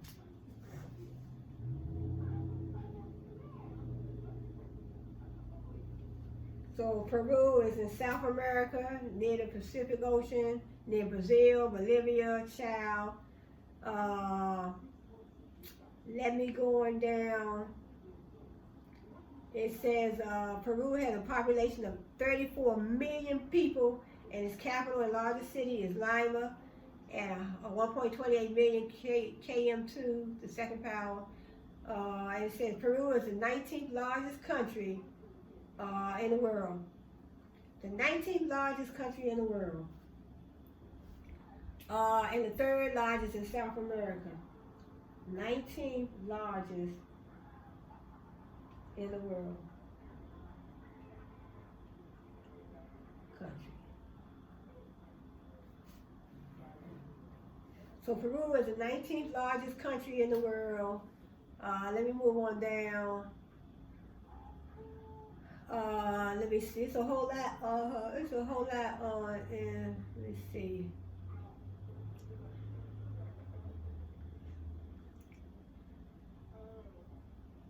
It said the earliest evidences of human presence in Peruvian territory have been dated to approximately 12,500 BCE.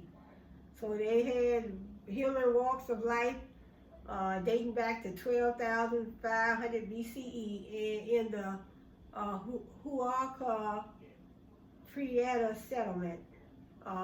So then they said the oldest known complex society in Peru is the Caro Norte Chico civilization, flourished along the coast of the Pacific Ocean between 3000 and 1800 BCE. These early developments were followed by archaeological cultures 1000 to 200 BCE, along what is now Peru's Pacific coast. Was an example of early pre-Inca culture. I'm not going to read all that, but there's something to read about later.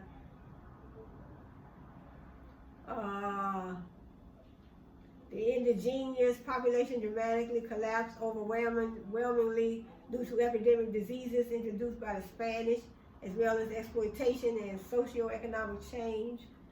I'm trying to see if they have anything on the court systems in the bottom. Independence, okay, it says in the early 19th century, while most South American nations were swept by wars of independence, Peru remained a royalist stronghold as an elite vacillated between emancipation and loyalty to the Spanish monarchy. Independence was achieved only after the occupation by military campaigns of Jose de San Martin and Simon Bolivar. It's a whole lot. I didn't want to get into reading all this. Let me see. It's a long article. 21st century. Okay, here goes government and politics. Let me read a little bit about the government. And it says Peru is a unitary semi-presidential republic. So what, they have half of a president? Peru is maybe they serve half the term or something. You can't have half a president. Peru is a unitary semi-presidential republic with a multi-party system.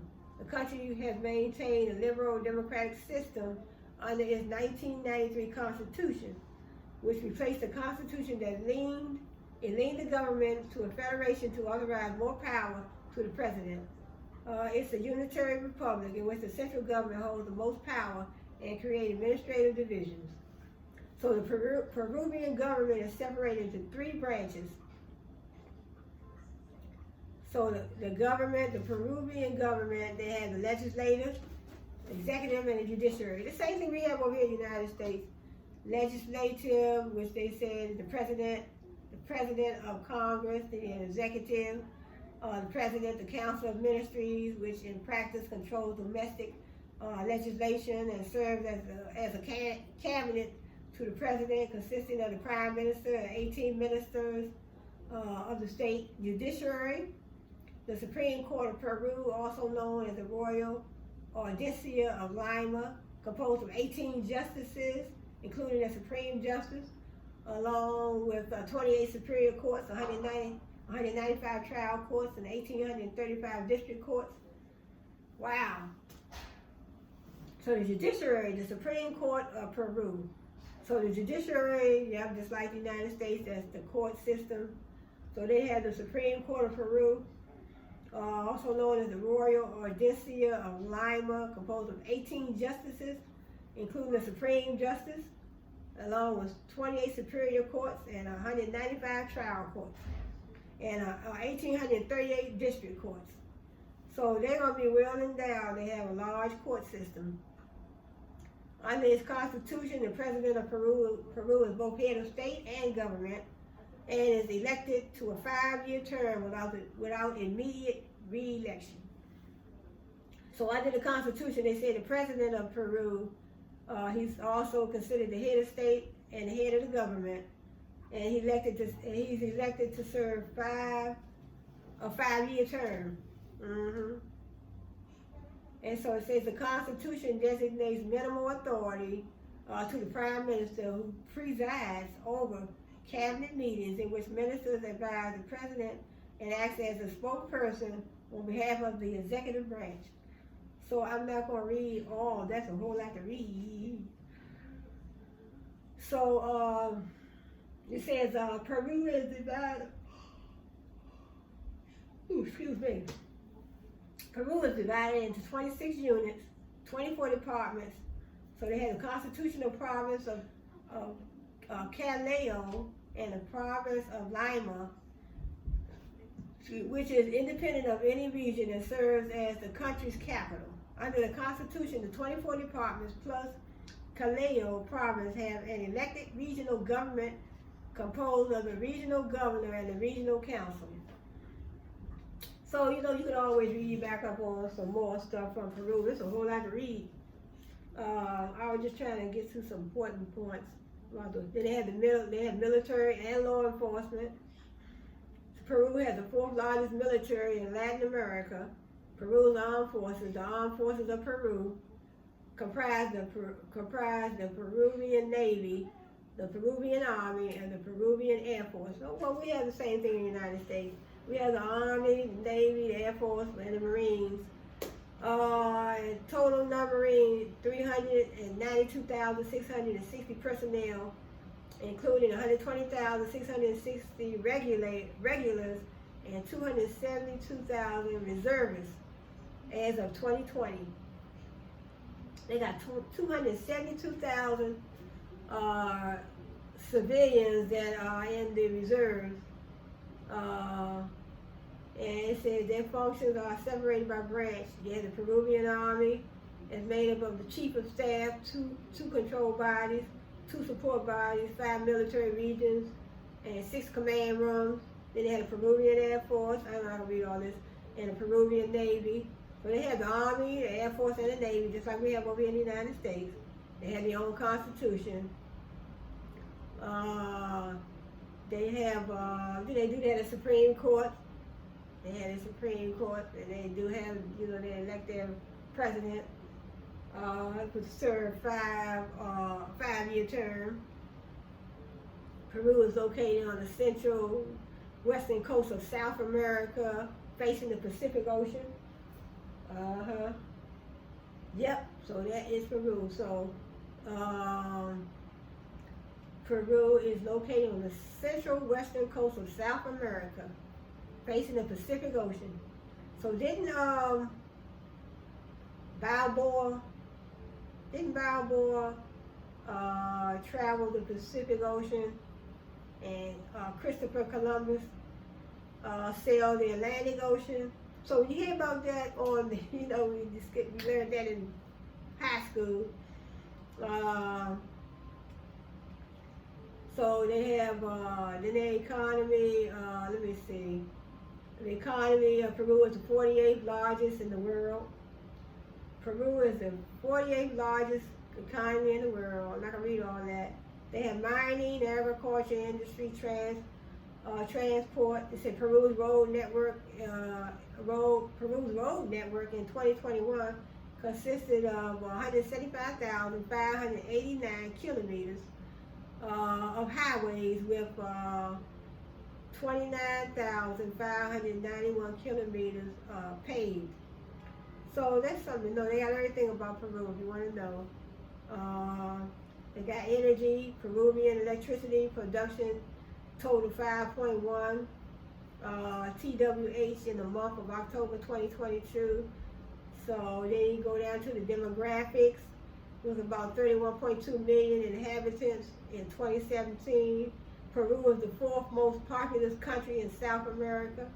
The demographic growth rate of Peru declined from 2.6% to 1.6% between 1950 and 2000. Okay, that's it for Peru. Let me see what's going on with. Let me go with Angola. So I don't know how much. Let me see how much time I have left of my video. Okay, I think I got only a couple more minutes because I'm at hour and 49. Let me go to, I think let me do Malaysia. I think that's going to be my last one. Let me see.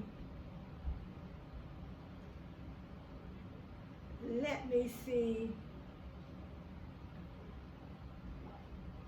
Let me see Malaysia. Malaysia. First of all, I'd like to know, where is Malaysia?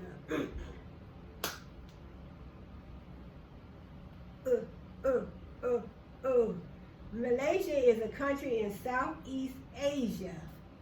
So Malaysia is in Asia. So I mean, that should have been, that's probably why they named it Malaysia, Asia. Malaysia. It says Malaysia Airlines Flight 370 was an international passenger flight operated by Malaysia Airlines that disappeared on March 8, 2014. Oh, I think I did hear about that on the news. Okay, where in the world is Cameron, San Diego? Let me see. I think I did hear about the disappearance of the Malaysian Airlines. I don't know what happened. Okay, let me go. Let me see. Let me type in Malaysia. Let's see. Malays.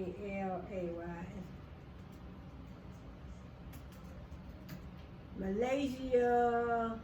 I should have said Malaysian court system. That's right. Malaysian court system. Okay, Federal Court of Malaysia. Alright, let me see. The Federal Court of Malaysia is the highest court and the final appellate court in Malaysia.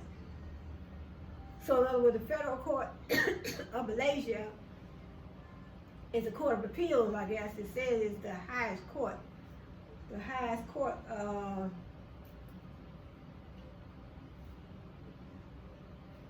so it says it's the highest court, the Federal Court of Malaysia. That's the highest court, and the final appellate court in Malaysia. It's housed in the Palace of Justice in Putrajaya. The court was established during Malaya's independence in 1957 and received its current name in 1994. The earliest predecessor of the federal court was the Court of Judicature of Prince of Wales Island, Singapore, and Malacca, which was established by the Second Charter of Justice. It said the court was presided over the governor of the Straits Settlements and resident councilor of the settlement where the court was to be held, and another judge called the recorder. It says, so this didn't give me too much, that just said the history. It said the earliest predecessor of the federal court was the Court of Judicature of Prince of Wales Island. It's now the Penang, Singapore, and Malacca, which was established by the Second Charter of Justice. So let me go on down. So that is a lot to read. Then they have the current judges. Okay, the court is composed of the Chief Justice, President of Court of Appeal, President of the Court of Appeal, the Chief Judges of the High Court in Malaya, and the High Court in Sabah and Sarawak, and 11 other federal court judges. The Chief Justice is also the head of the judiciary in Malaysia. All judges are appointed by the Yang D. Pertin Agong on the advice of the Prime Minister of Malaysia. All judges mandatorily retire at the age of 66 and 6 months. So all judges got to retire at 66 and 6 months. But the other, what was that, Poland? Was it Poland? Yeah, it was Poland. Poland, I think they said the judges had to retire at age 70. They had to retire at age 70, 65 or 70.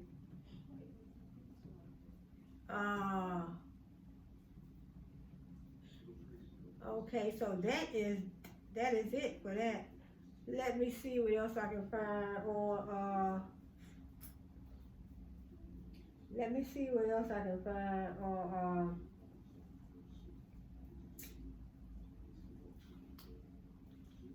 okay, let me see what else I can find on Malaysia.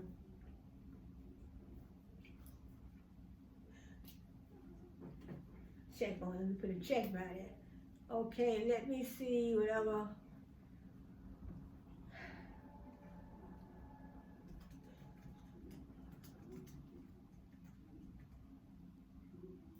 Largely, it says largely centralized. Okay, judiciary of Malaysia is largely centralized despite Malaysia's federal constitution, heavily influenced by the English common law, as well as Islamic jurisprudence. There are generally two types of trials, criminal and civil, so same thing over here in the United States. That's in the Malaysia, so that's in the Malaysia system. Judiciary of Malaysia. There are generally two types of trials, the criminal and civil. The hierarchy of courts begins from the magistrates' courts, session courts, high court, court of appeal, and finally the federal court. So that's the court system in Malaysia. So that's the court system in Malaysia. So Malaysia, so they have two types of trials. There are two types of trials, which is criminal and civil. And then they have the hierarchy of courts begins where they have the magistrate. They have the magistrate court. They have the session court. And then they have the high court. And then they have the court of appeals. So that's the Malaysia court system. So Malaysia court system, and then let me go down. Oh, then they have, if I wonder, they have the federal court.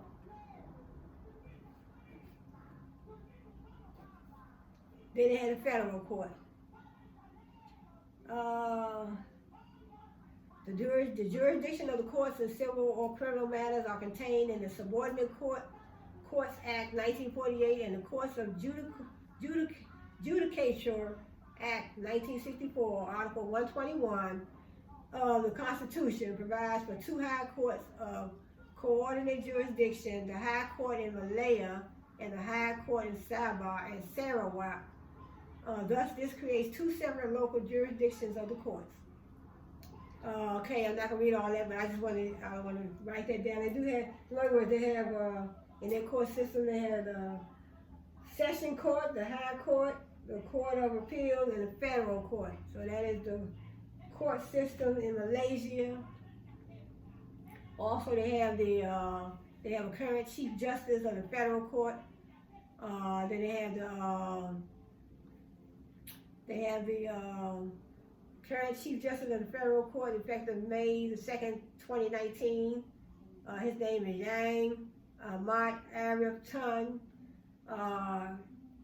It's a long name. Tinku Mayimum Ton Mat. The president of the Court of Appeal is Dato Rohana Yusuf, and the chief judge of Malaya is Tan Sri Dato Suri Azahar Mohammed. The current chief judge of Sabah and Sarawak is San Sri Dato Abang Iskandar Abang Hashim. And I'm trying to say it the best way I could. But, so, that's Malaysia. Then they have the federal court. Federal court is the highest court. Federal court is the highest court in Malaysia. The federal court may hear appeals. So the federal court may hear appeals. So the federal court may hear appeals. The federal court may hear appeals of civil decisions of the Court of Appeals where the federal court grants leave to do so. The federal court also hears criminal appeals. So they got the federal court will hear the criminal appeals.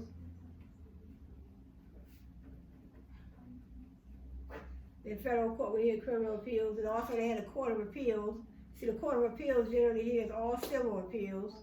Decisions of the high courts except where against judgment or orders made by consent. So the court of appeals, they generally hear all the civil appeals.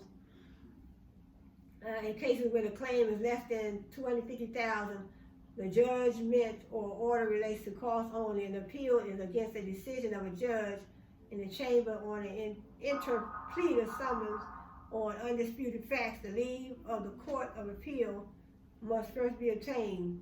The court of appeal also hears appeals of criminal decisions of the high court. It is the court of final jurisdiction for cases which began in any subordinate courts.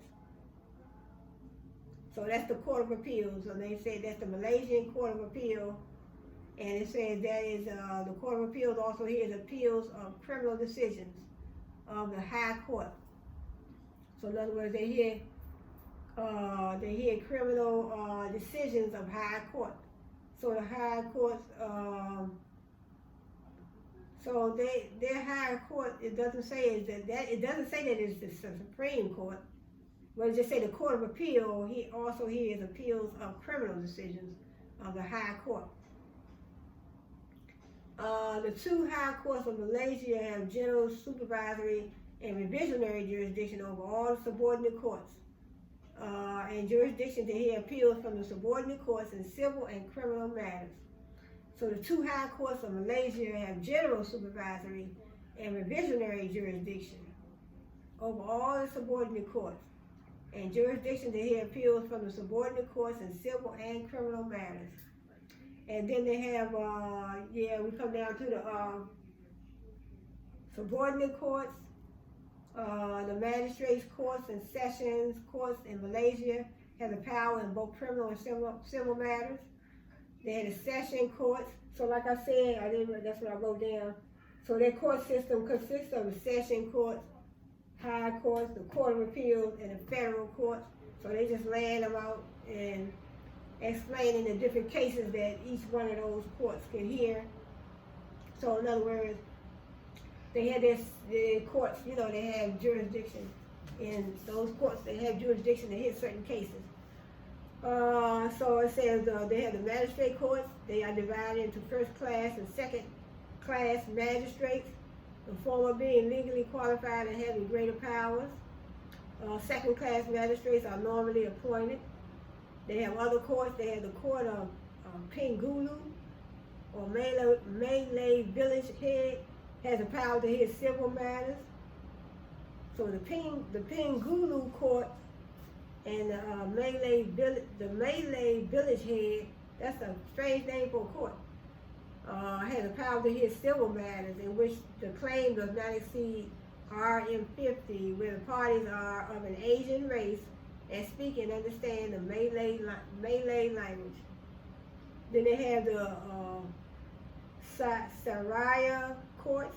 This is a parallel system of state courts which has limited jurisdiction over matters of state Islamic and Sharia law. The Sharia courts have jurisdiction only over matters involving Muslims and can generally only pass sentences of not more than 3 years imprisonment and a fine up to RM 5,000 and or up to six strokes of the cane. I don't know what that is, what that means. So in other words, you have to be, it said the Sharia courts have jurisdiction only over matters involving Muslims. So if you're not a Muslim, that doesn't concern you, and can generally only pass sentences of not more than 3 years imprisonment. Then they appoint their judges. The appointment of the judge, the Chief Justice, is governed by Article 122B of the Constitution of Malaysia. So in other words, they have to go by the Constitution. So in all these countries and states, we have to, we have to go by the Constitution outlined in each state. In the state or the country. They have to go by the Constitution, the laws of the Constitution. It said appointment of the justice, the chief justice is governed by a certain article of the Constitution of Malaysia. So that's how they appoint their chief justice. And it said as for the appointment of the president of the Court of Appeal, as for the appointment of the president of the Court of Appeal, the chief judge of Malaya, the chief judge of Sabah and Sarawak, and other federal court judges, similar procedure is taken with the additional requirement of consultation with the chief justice. So they had to have a consultation with the chief justice. In other words,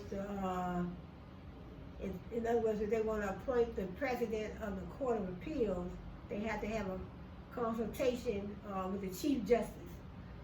And it said the appointment of Court of Appeal judges is also governed by the same procedures, with the additional requirement for the consultation of the president of the Court of Appeal. And then I'm not going to read all that, so that's it. So I guess that's it that's Malaysia. Let me see, let me try Angola, and I think this is going to be my last one. Let me try Angola.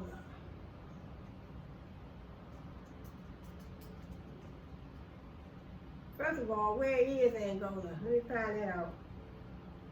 Angola is a country located in the west coast of southern Africa. Angola is in Africa.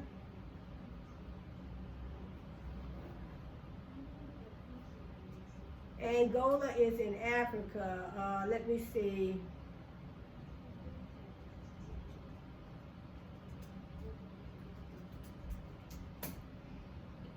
So let me check into the Angola court system. So Angola is in Africa, South Africa. Okay, they do have Angolan armed forces. I don't know. Oh, did I spell it right? Yeah, okay, Angola. Constitutional Court. It said the Constitutional Court.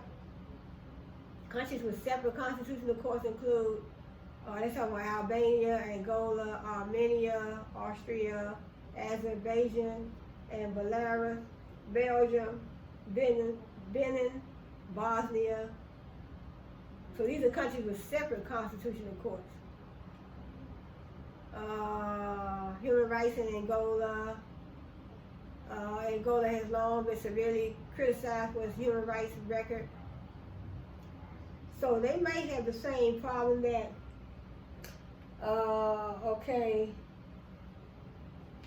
they might have the same, Saudi Arabia, they may have some of the same human rights problems as Saudi Arabia. Saudi Arabia has some really stuff, that I heard about a few of them, but there was a whole lot of them on the list.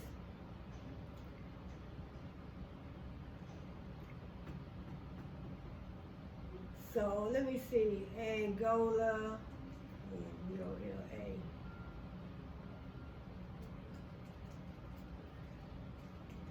Let me check with the Angola Constitution. Okay, here it is. They have the Constitution of Angola.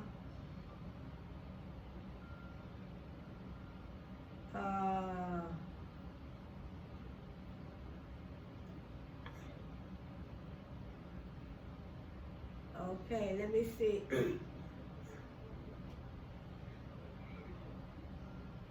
Okay, it says, since its independence from Portugal in 1975, Angola has had 3 constitutions. So they have had 3 constitutions. It says the first came into force in 1975 as an interim measure. The second was approved in the 1992 referendum, and the third one was instituted in 2010. It said Angola was a colony of Portugal for more than 400 years, beginning the 15th century. The principal parties MPLA, National Front of the Liberation of Angola, the FNLA, and the National Union for Total Independence of Angola, the UNITA, it fought for independence. After many years of conflict that weakened all of the insurgent parties, Angola gained independence on November 11, 1975. After the Carnation Revolution overthrew the Marcelo Caetano regime in Portugal. A fight for dominance broke out immediately between the three nationalist movements, resulting in a civil war soon after independence. So let me go down. In 1992, the 1995 Constitution was completely rewritten to allow a multi-party democratic republic in the form of a presidential system, starting with multi-party elections and direct election of the president. Then it says 2010, the 2010 amendment of the Constitution named the President of Angola as head of state, head of the executive branch, and a commander-in-chief. Well, like over here in the United States, we do have our president, and the president is considered the commander-in-chief. So, commander-in-chief of the army, commander-in-chief of the army, of the Angolan army. Yep, so that's what they're saying. Angola was a colony of Portugal for more than 400 years, from the 15th century. Let me go down and see what else, okay? 1975 Constitution. Independent Angola's first constitution dictated a new republic to eliminate the vestiges of Portuguese colonialism. The Constitution provided numerous guarantees of individual freedom and prohibited discrimination based on color, race, ethnic identity, place of birth, religion, level of education, and economic or social status. The Constitution also promised freedom of expression and assembly. Constitutional revisions in 1976 and 1980 more clearly established a revolutionary socialist one-party state, the national goal. As revised, the Constitution vested sovereignty in the Angolan people, guaranteed through the representation of the party, and promised to implement people's power. So that's what the Constitution, in other words, they're saying that once they revised it, 1976 and 1980, it was invested. In other words, they made it up so it can, it can serve the people, more. It's there for the people, basically. So in other words, the laws and the rights of the people, Bill of Rights and all that, are in the Constitution. So, we had the first 10 amendments to the Constitution, so the rights for the people, the rights relating to, the people. So we have 1992,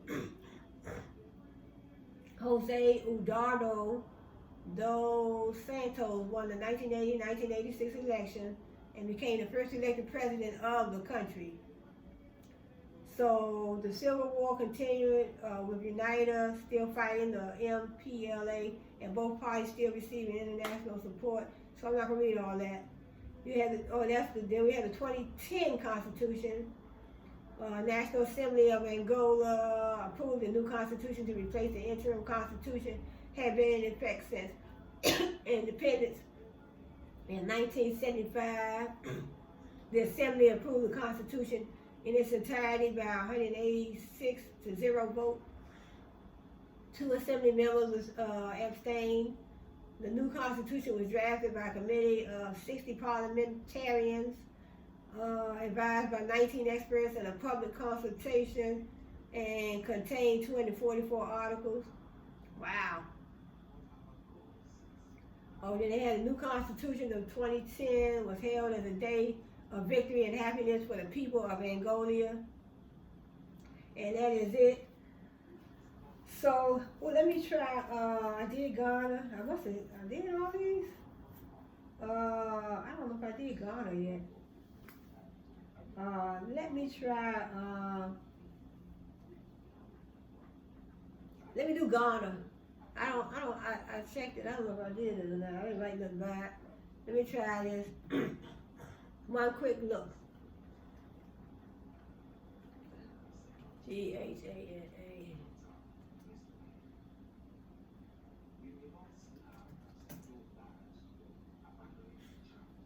Okay, all right. So thanks for joining me. I think I'm going to end this video. And this video, almost 2 hours. Okay, we had the Supreme Court of Ghana. The Supreme Court of Ghana is the highest judicial body in Ghana. And 1992 Constitution, it guarantees the independence and separation of the judiciary. See, the list of justices of the Supreme Court. Let me just click on the Supreme Court. Okay, the Supreme Court of Ghana. So they had their Supreme Court.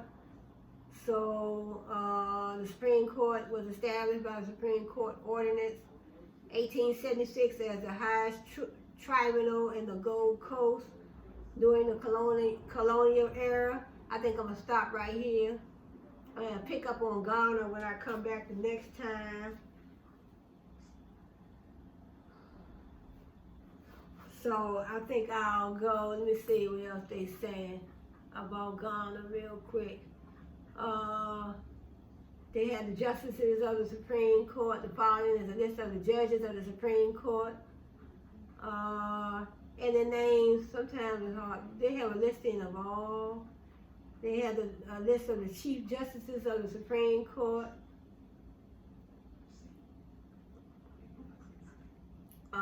So I think that's it. Well, they do have the Judiciary of Ghana, Chief Justice of Ghana, General Legal Counsel of Ghana. So I think I'm going to stop right here.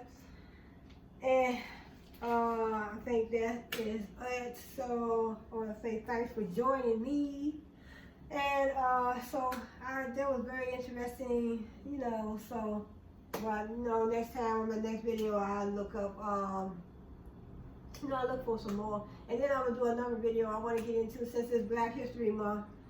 I want to, bring, I guess I would say shed light. I want to shed light on some more important people in our history. I talked about on my previous video, I think Frederick Douglass, Rosa Parks, just a whole lot of, different ones. So I talked about that on my previous videos, but I have some new people I want to shed light on that had a lot to do, that had a lot to do with our, Black History Month honorees, I guess I would say. But I want to shed light on some more, and some more gentlemen, men and ladies. And the thing is, it's so many different ones that we haven't heard about, that I know I haven't even heard about, that I wrote down the names. So those are the ones that I definitely want to shed some more light on. So, because I know we heard about Rosa Parks when she had to give up her seat, because she didn't want to give her seat up. But she said she was tired of, she was tired of she kept on going through the same thing over and over and over, so she was tired. That's why she gave her seat up, so she didn't give her seat up because, in other words, she just wanted to say, hey, but she, just got off work. She just got off work. She was tired at the same time, but she still said that it wasn't really all that she was tired. That wasn't really the whole reason. It was that she got tired because she knew, she went through a whole lot. She had problems with the Ku Klux Klan, and it was just a mess. And, and then she met up Dr. Martin Luther King and Frederick Douglass.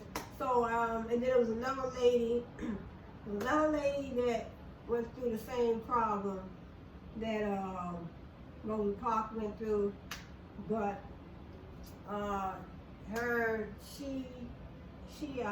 think Rosa Parks got more light shined on her because she was working with the NAACP.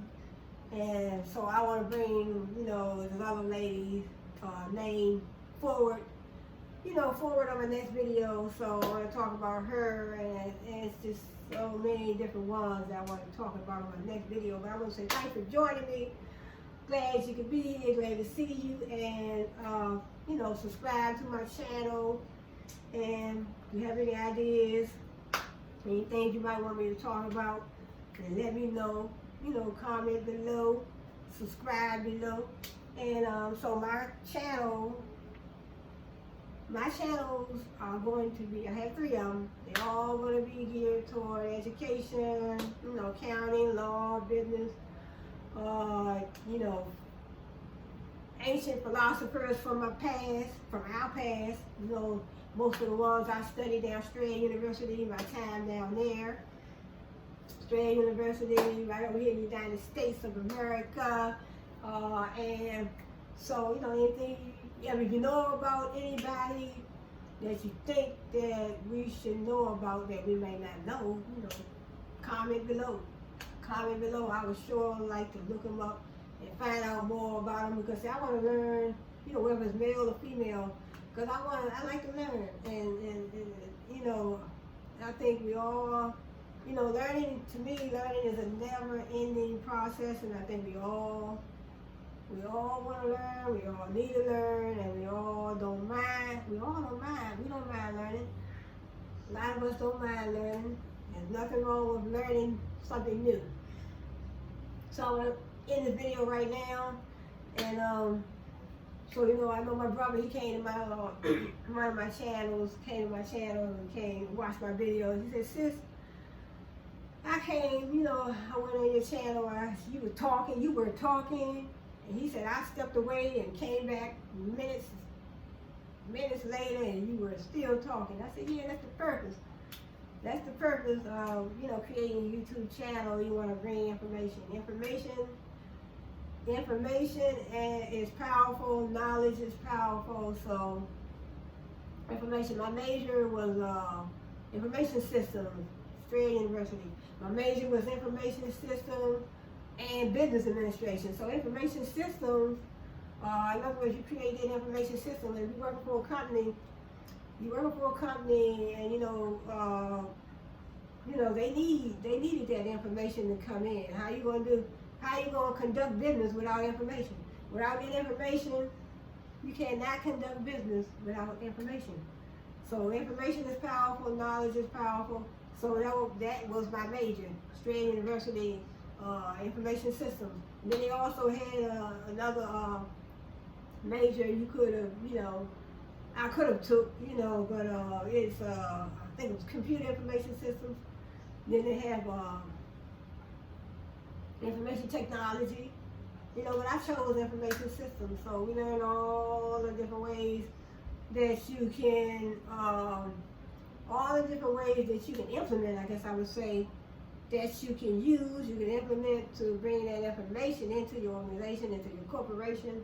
Because like I said, without information, you can't get nothing done. It's just like if you don't have the right information, what if you want to make a cake? You want to put a bicycle together, anything. You want to write a book or whatever, like the books that I've been writing. All my books in the Google Play Store on the ebooks by Cheryl Hubbard. So, but I'm saying, whatever you want to write a book, whatever you want to do this, whatever you want to do that. You can't do nothing without the information. I want to make a cake. I can't make a cake if I don't have the right information to know how to make the cake, to know the ingredients to put in the cake. So, that's just an example, but I want to say thanks for joining me, and I like to dance a whole lot, y'all. I like to dance, but, YouTube, they always flagging me when I put my music on in the background. But, so what I did, I just turned my volume down, and I just turned my volume down, and I just, talk. So my little laptop right here, but I want to say thanks for joining me.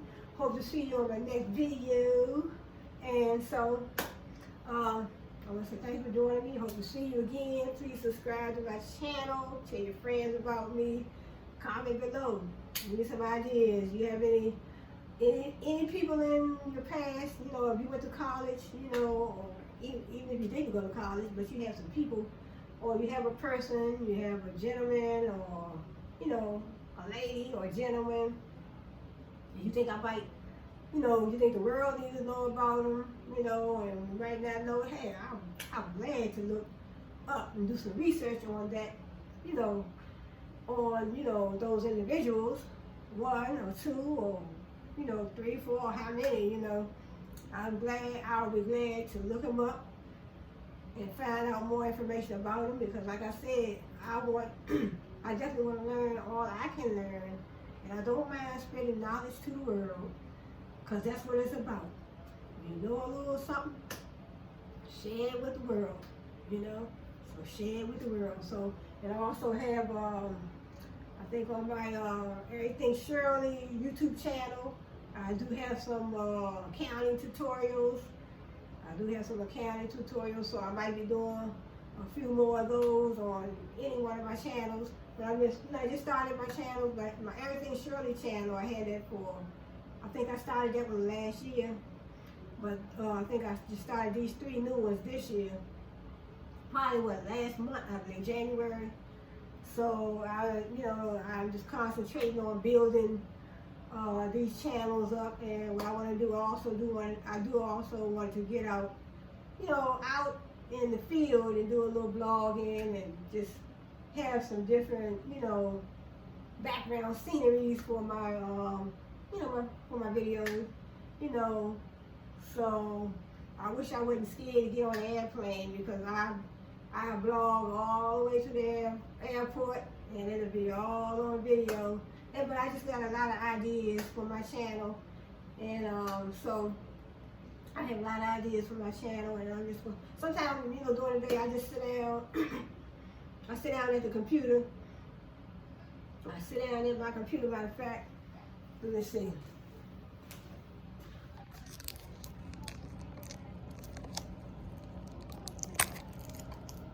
I sit down at my computer. Sit down at my computer and I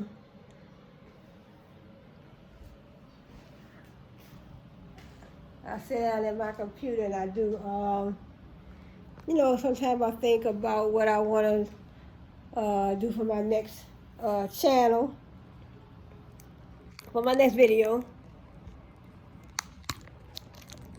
But I want to say thanks for joining me, and I'll see you all on my next video. So I want to say thanks for joining me, and I'll see you all on my next video. So you all have a good one.